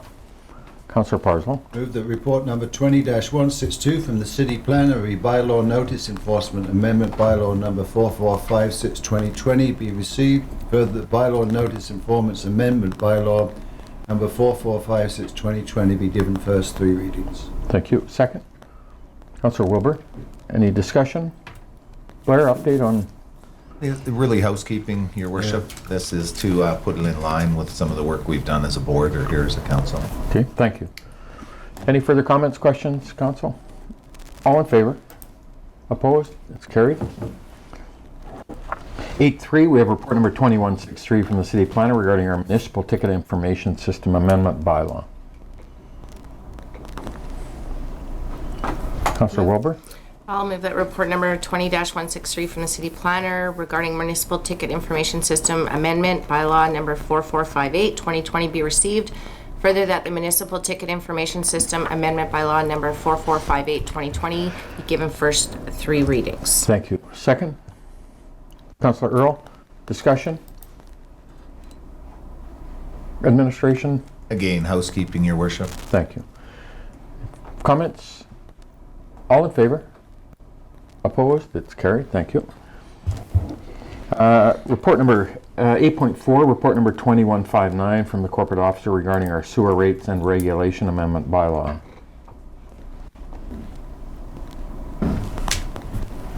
Councillor Wilbur? I will move that report number 20-159 from the corporate officer regarding sewer rates and regulations amendment bylaw number 4455 2020 be received. Further, that the sewer rates and regulations amendment bylaw number 4455 2020 be given first three readings. Thank you. Second. Councillor Earl, discussion? All in favor? Opposed? It's carried. Thank you. 8.5, we have report number 2164 from the Deputy Corporate Officer regarding the land sale bylaw for 1024 to 1036 104th Avenue. Councillor Parslow. Move report 2164 from the Deputy Corporate Officer, re land sale bylaw 1024-1036, 104th Avenue, number 4454 2020 be received. Further, that land sale bylaw 1024 to 1036 104th Avenue, number 4454 2020 be given first three readings. Thank you. Second, Councillor Kemp. Discussion? All in favor? Opposed? It's carried. Thank you. Item 9, the mayor's business. So I've got a couple of quick updates. We had an opportunity to meet with TC Energy, TransCanada, and Aecon Construction with their senior management team about 2 weeks ago. TC Energy are constructing Coastal GasLink originating at Groundbirch, and the prime contractor for kicking off that project at Groundbirch through south of Chetwynd into the Pine Pass is Solaris Murphy. And the requirement for the Coastal GasLink project is to build a very significant compressor station that basically will be at the kickoff to the Coastal GasLink project at Groundbirch, and it's to compress the gas and push it through the line to Kitimat. And so this compressor station is called Wild Lake. It's out at Groundbirch, just past the store where the project is kicking off. And Aecon Construction is the prime contractor that's been awarded the contract to build the compressor station. It's about a 2-year project. Have about 250 folks at the peak of construction. And so I just requested the opportunity from TC Energy to meet with Aecon and to be able to have the opportunity to impress upon them how important it is for our community to have them support our local business community. And so we had a great introduction with them, and they're very committed. And in fact, one of the comments they made that was striking to me is they have had very little interest from workers or skilled tradespeople from our region for the project. And anytime they get these kind of projects, they always get a lot of interest from local residents and businesses. So we have taken the opportunity to get a little bit of a bit of information from them on how to contact Aecon for the project, and we shared it on the city Facebook and social media sites, as well as my mayor's one, to be able to build some awareness for folks and for the project. I was asked by Greg Davignon, the CEO and president of the BC Business Council of BC, who have been doing a ton of work with some recommendations on policy recommendations to the provincial government on how they can and believe that's needed to be done to help kickstart the economy in British Columbia. And so Greg asked me if I would participate in the media launch of their proposal for the province, and there were a number of initiatives, and one of them was a tax incentive to reduce the provincial sales tax by half for 2 years in order to give business and residents the opportunity to see some additional cash into their pockets. And so I spoke to that as a border community. Anyway, it was really there was business folks from around the province participated in it, and it was very well attended. I think about 200 media and different folks signed into it, and was always just the caliber of work done by Greg and the BC Business Council and Jock Finlayson, et cetera, was very well done, and I appreciated the opportunity to be included. We have an ongoing organized group of us northern mayors that have been meeting over the last probably 3 or 4 months, talking about common issues and initiatives, and the one that we're really doing some work on is around the RCMP and those agreements that we have with the RCMP, each of us who are communities over 5,000 or 15,000, and how those agreements impact our operations. And it's been very interesting, and I've spent some time now reading our agreement, as well as the Auditor General for Local Government did a report on the Williams Lake RCMP on their funding, and I've read that report. It's just been very informative, very interesting, and I think will be very worthwhile. But it's just been also very helpful to get together with the mayors from Kitimat, Terrace, Smithers, Prince George, Quesnel, Williams Lake, Fort St. John, Dawson, Vanderhoof, and just talking about common initiatives and common issues. We had a delegation. Marcia from the Dawson Creek Art Gallery came today with a request on the framing, so we'll bring that forward now at this point for their request. And to proceed with the pilot. Councillor Parsons? We support the pilot project as described in Marcia's letter to us. Thank you. Do I have a seconder? Councillor Wilbur? Discussion? Comments? Councillor Javetkov? I missed the motion, sorry. That we're going to support the pilot project with the Dawson Creek Art Gallery. Oh. Any further discussion? All in favor? Opposed? Carried. We also had the Joe and Don from the Rotary Clubs regarding a request for the city to assist with the redevelopment of the refurbishing of the walking trail. Councillor Javetkov? I'll make a motion that we approve their request for the loan. Thank you. Second? Councillor Parslow. So I think there's 2 or 3 components to it that we need to close it, and we'll need to barricade it for them to spray it, and then funding for the loan. So administration, do we have any money tucked away? So, Your Worship, I can assure you there's none tucked away, but we would probably, should this motion pass, fund it through a general capital fund of the $100,000 or $102,000, whatever it would be. My understanding of the request, though, is I don't believe we would have to close it. No. We could spray it and post it as other areas are, but we would work on that. I think when weeds are dealt with, there's a posting versus a closing of the trail. So, but we would ensure we follow protocol on that. Yeah, I'm assuming we'd follow exactly that, right? Follow the protocols or whatever we have to do when we spray it to ensure that we notify the public. Good. Councillor Javetkov and Councillor Wilmer? Just as an interesting point here, I happened to review a video of the grand opening of the trail here on the weekend, going through some of my own personal archives. And the trail was opened by Mayor Blair, and the participants were the Rotary Club, the South Peace Oilmen's Association, and the Kinsmen. And it was quite it was a grand opening. There was a barbecue. Rotary put on a barbecue, and there was a piper bagpiper to lead the procession, and it was kind of interesting. And it happened 20 years ago, 2001. Wow. So the trail is held up, you could arguably for maybe 17 years. So it was quite a memory. I actually chaired the construction of it, and it was proposed through the Horticultural Society. And when I went to the meeting, because I was involved with Rotary as well, and they were talking about this walking trail, and in the back of my mind I'm thinking, well, you know, who's going to use this walking trail? I mean, how many people are interested in walking? So, but we proceeded with the trail and we got it built, and like was pointed out this morning, there is a lot of use on it, so it's quite a valuable asset to the community. Awesome.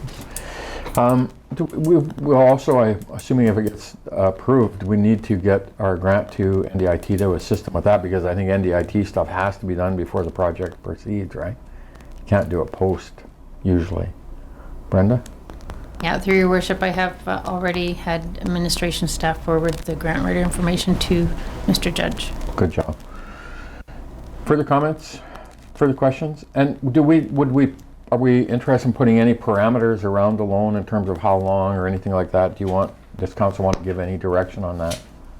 How long would we expect it to be repaid? Councillor Wilbur? I think the delegation mentioned 2 to 3 years, and I think it will be framed around what they get for grants, right? So it might not be $100,000, it might be $30,000. So just whatever. Whatever the number is. Yeah, do we want to put any it- parameters around? I don't want to leave it open, but I also think we have to take into consideration, you know, what the amount could be. If council so wished to put a 3-year term, and if for some reason the fundraising needed an additional time, it could be brought back before council. I would suggest support that. Okay. Need amendment or? Yes. Okay, so I will move that we stipulate a 3-year timeline for repayment with the opportunity to come back and request if needed. Thank you. Do you have a second? Councillor Parslow. Discussion on the amendment?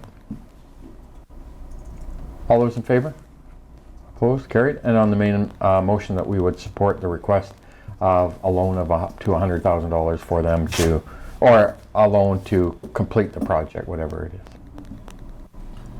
Did the motion include the 100? If it was 102, I wouldn't want to tie our hands in that sense. Rotary's been very good over the years of certainly meeting their obligations, and our community's been very lucky. So yeah, I was just thinking about changing that to a loan to facilitate the completion of the refurbishment, and then that way, if it's 105, I don't want them to come back for that for you guys. Yeah, if that's all right with the mover and the second. Okay with that? I'm good. Okay, good. Excuse me, through your worship, should there be a limit? Thank you. I'd like a maximum. I'm sorry. This trail could be, I mean, it's a great thing for the community, but it also could, well, it could just keep going on and on and on.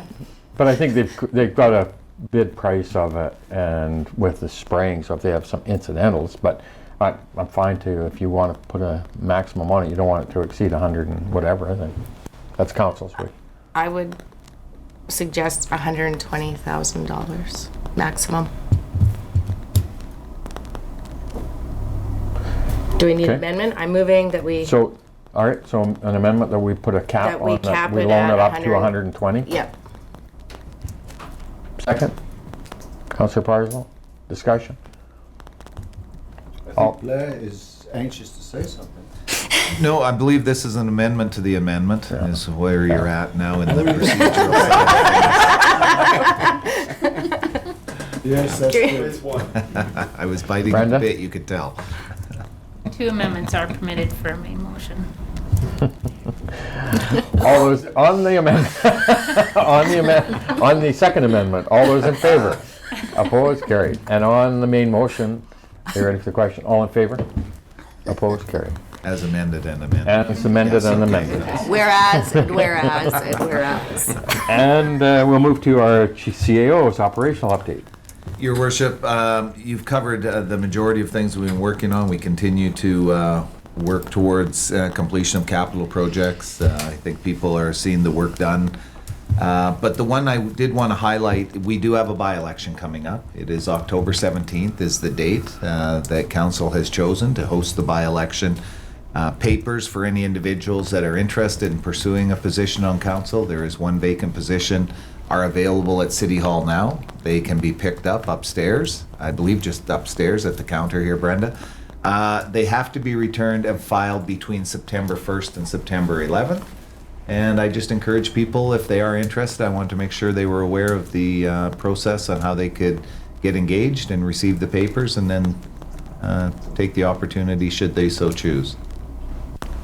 Other than that, Your Worship, nothing further. Thank you. Can I ask Yes. Blair, can you, on the top of, just spontaneously, without even you forewarning, just share with council where we're at with the process for reopening Sudeten Hall? Oh.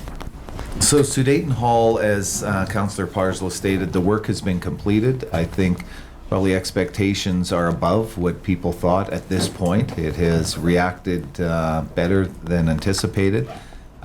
There will be, I believe, they are coming to make a presentation to council to talk about the facility, at which point council will look at that, receive the information we requested from the engineer and so on, at which point public occupancy would be at that point, I expect, to be reinstated, is how I would see that transpiring.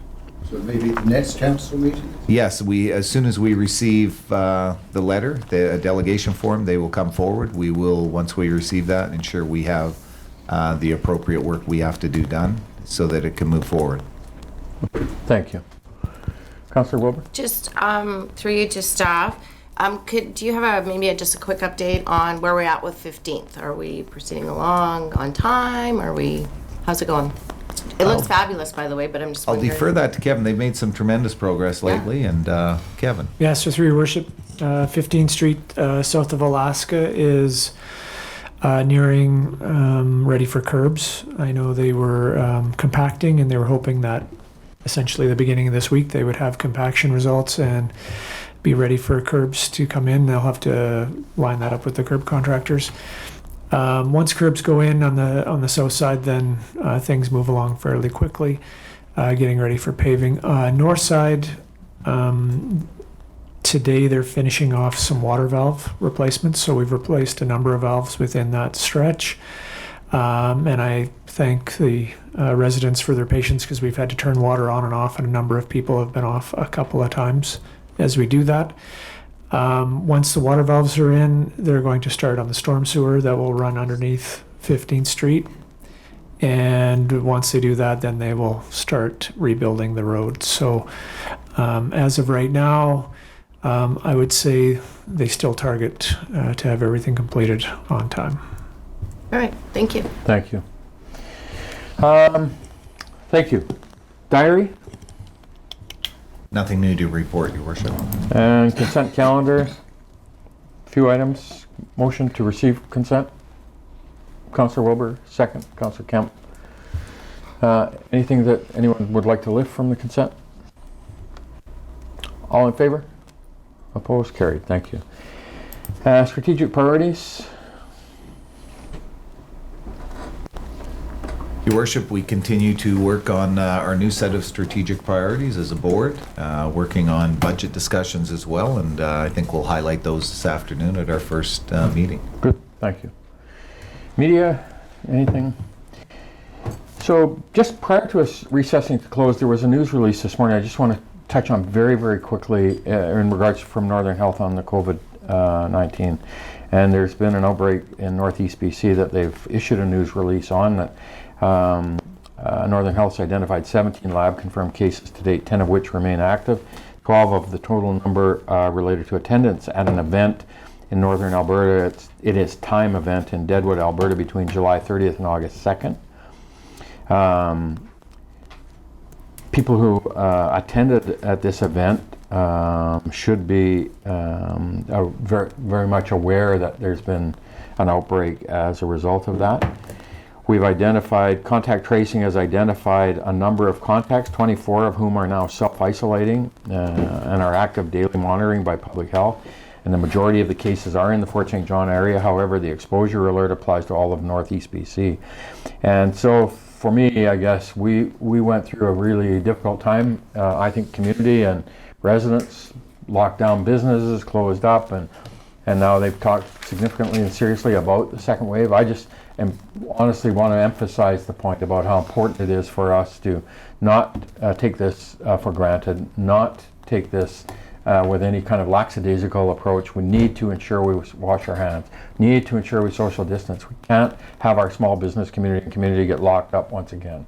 Businesses are just starting to recover, and they cannot sustain another closure of a month or 2 or 3. And so here's an example of how significant and so how easily it can happen, and we need to make sure that we bring that awareness of how important it is for us to be that disciplined about it. Councillor Earl? Just a follow-up to the point you made, which I wholeheartedly agree with. The event, the It's Time Canada event, took place in Deadwood, Alberta. I know you're on periodic calls with the health authority and ministers and whatnot. I'm just curious, as a border community, and maybe I should have asked more in-depth questions on this sooner, but how collaboratively are Northern Health working with their counterparts on the other side of the border? Because it occurs to me, the event was 2 weeks ago, and I understand the disease is such that people can be asymptomatic for 2 weeks, so it's hard to tell, but I just want to make sure we're not learning a week and a half after Alberta. Yeah, we do have regular interactions with Northern Health on biweekly calls, and so I think we've got one coming very quickly, but it will be a topic for us for sure. So anyway, just to me, the message is, look, don't take it for granted. We need to be serious about this. We can impact our community, both in terms of public health as well as our small business community getting closed down once again. So thank you, everybody. We'll take a motion to recess to closed. Councillor Wilbur, second. Councillor Kemp, all in favor, opposed, carried. And we'll take a 5-minute meeting. And it's a little different format, obviously, than what we would normally move forward with. And we're going to do it under social media and Facebook Live and allow people who may have some questions or comments about our 2021 planning process and budget. And so today we're going to begin that discussion. And I just wanted to kind of look back from 2019, and this council really put a very, very significant, I think, and focused strategic direction and priorities around the planning mechanism. And obviously a strong financial future is built upon, in our view, getting the budget for our city focused around ensuring that, first of all, we review and look at every aspect of the operations. And then the number one strategic priority, or the overarching strategic priority, is to ensure that we move that Peace River Agreement funding that we get from the province through that Memorandum of Understanding off of our operating dependency and onto capital, and have set some, in 2019, an objective to have 85% of that money into operating within 10 years, I think, was the original. And then from there we set 4 objectives last year for 2020 that we worked on, and one was to really build in some structure around the sub-regional funding that we received from the Peace River Regional District for the funding of our facilities, the arenas, the pools, the library, the Calvin Cook Performing Arts Center, on and on and on, all of those facilities and services we get. We have an agreement with the Peace River Regional District for what we call the sub-regional recreation funding agreement, and we've and are doing some work around that. Tourism was another strategic priority and objective for this year, to look at opportunities for funding alternatives. And obviously transit got a lot of attention this year in terms of the changes that we implemented in July of this year for our transit. And then also the fourth was our fire department, and how we could look at exploring opportunities within the fire department for either increased revenues or additional cost savings. And so that was the premise and the foundation for the budget for 2020, and now we're into the 2021, and council's been doing a ton of work over the last month or two on the strategic planning process, and here we are today beginning now the budget process for 2021, and much earlier than probably we've done in the past, and I think paying us the dividends of being involved in that proactive planning and being ready for the budget early in 2021. So with that, I'll close off. I'll pass it over to Blair, and you can give some introductory on planning. All right. Well, thank you, Your Worship, and I think you've summed it up very well. We are very early this year in the budget process. Really, this is an opportunity to look to the public, to engage with the public as our beginning point. A lot has happened over the last number of years. I think it's fair to say that there is a great deal of work being done by this council on shifting the, as you indicated, the amount of fair share revenue, or PRA as it's now known, from the operational budget over to the capital budget. That is a portion of replacing those dollars is twofold. One is new revenue sources coming into the city will offset some of that shift. And then others are, whether it be through taxes, fees and levies, opportunity, or service reductions. We're seeing a number, or a combined grouping of that. The work is multi-year, as you stated. This can't be accomplished in 1 or 2 years. It is a 10-year time frame. Council has chosen to make this shift, which you try and do it as seamlessly as possible, but without question, people will see a difference. This process, as I said, I mean, we're open to anything. People engage all the time with yourselves, with the elected officials. They are always in discussion with our staff here at the city as well. We have an amazing community, and one that I think that as decisions are made, the more input we have from the public, the greater opportunity there is to hear new ideas as well. So with that, I think we can open it up, Your Worship. And if there are people online, I know this is being live streamed. Being the expert that I am in that field, I fully understand how it works. So I think there is a delay of about a minute. So for those questions come through, anything, we will attempt to answer those and do our best. Thank you. And so, yeah, on process, we got live stream. If you got a Facebook name that's not clearly identifies who you are, if you could please provide that for us on your question, just so that if we don't have the ability to answer that question today, that we can have the ability to answer it for you at a later time. It is about a minute delay, so it'll take us some time, but we got the staff monitoring the site, and we'll do our best to answer questions and provide some input into the budget. So with that, we'll turn it over, and Brenda, open it up. At this moment, there are no comments or questions yet received. Okay. Josh, do you have any questions? Your Worship, maybe I'll start. Maybe if people were thinking, this meeting today is not one where we're presenting new numbers or so on. This is really an open discussion to hear from people what's working, what isn't working. Do we have services that they think we're over providing or under providing? Do we have things that we're not? That's kind of the open discussion. Absolutely. So I'd encourage people to, think outside and go from there. Absolutely.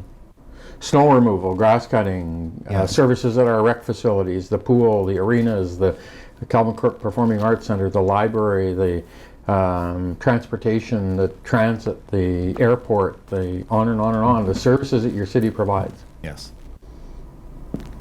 And capital as well, right? Projects that we're working on in terms of our paving projects or things like that. Jeremy? I have a question while we hopefully wait for a question to come in, Your Worship. I know last year, in addition to doing a preemptive meeting to get feedback from the public, we also sent out a survey, which I think we got a few hundred responses on around similar themes, what we could do better, what we could do worse, what people want to see more of. And I know, for instance, we asked for their take on, explain the situation with respect to shifting money back into capital, and asked how their preferences, we pursue that. And I think it was a 2-to-1 ratio that we look for efficiencies as opposed to just raising taxes. So stuff like that, is that going to happen again this year as well, or no? Not at this point.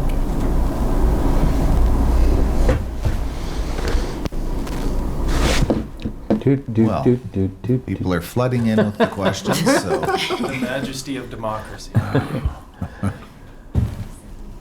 It is a unique time we're in with COVID. I mean, other times people would be here in person. Now this opens up the opportunity for more people to engage, so. So maybe this modern technology isn't all it's cracked up to be.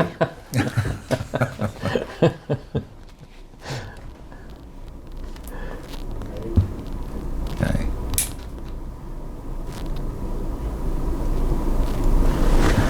It's quite quiet. Very quiet.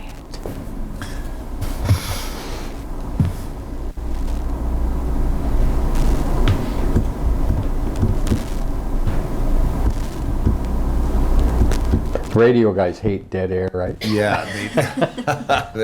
That's a no-no. Should have brought in a DJ. Maybe, while we're waiting for questions, I'll talk about the work that's being done in-house right now. Council sets objectives, the finances we've talked about for some time in the city. Each of the department heads are going through their budgets on a daily basis right now to find efficiencies, to find savings that we've talked about. They will be brought forward from their suggestions. Discussions have taken place with council for the development of our budget upcoming. Similar to this discussion that we're looking to the public for, we've had some of those as council already.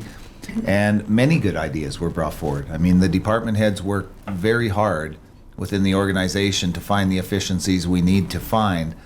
But we're also looking at trying to implement a process where our employees, many times organizations, our employees go out on a day-to-day basis, they're doing the work. I think they have many good ideas. We're putting a plan together now to exercise our employee engagement on that very fact that we're trying to accomplish here with the public. So I'm looking forward to that, to see what comes forward there as well, Your Worship. Good. Thank you. Nothing, Still Brenda? no questions. No, we had a good suggestion from Tab. She thought that maybe we could offer a city mug for the first question that came in. Great idea. Probably a first year of free taxes would work better, but We'll stick with the. Well, honestly, if we're not getting any engagement in terms of people, normally that would be occurring now. I don't think there's any reason for us to continue to post dead air for anybody that might be following us along. And so it was worth the first effort. We have a question. We have a question? Awesome. You want to pass that over to Josh?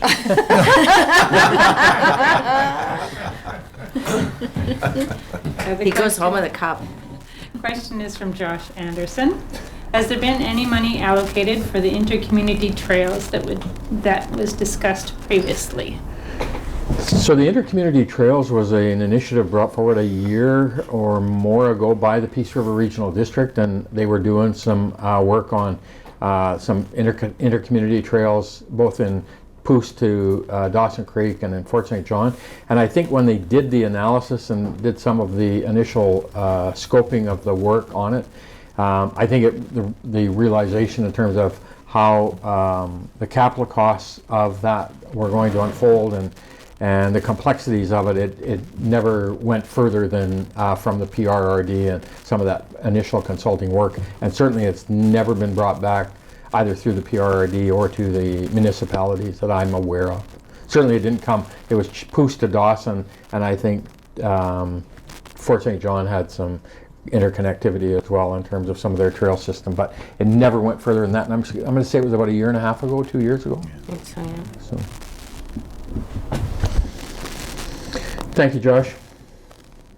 So with that, I think we'll close it off. And as I say, this is a process that's going to go on going for a number of months, and we appreciate anybody who signed in today to follow along and show some interest in council and our planning process. And we will continue to engage and look for ways to engage in this world of COVID. And as we develop more information, then we'll expand it more in terms of how we engage.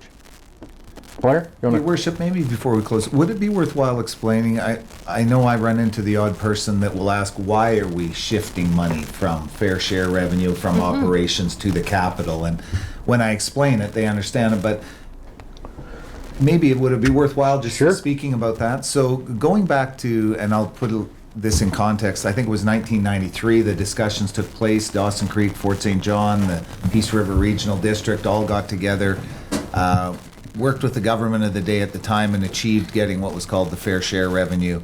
It has progressed now into the new agreement, which is the Peace River Agreement.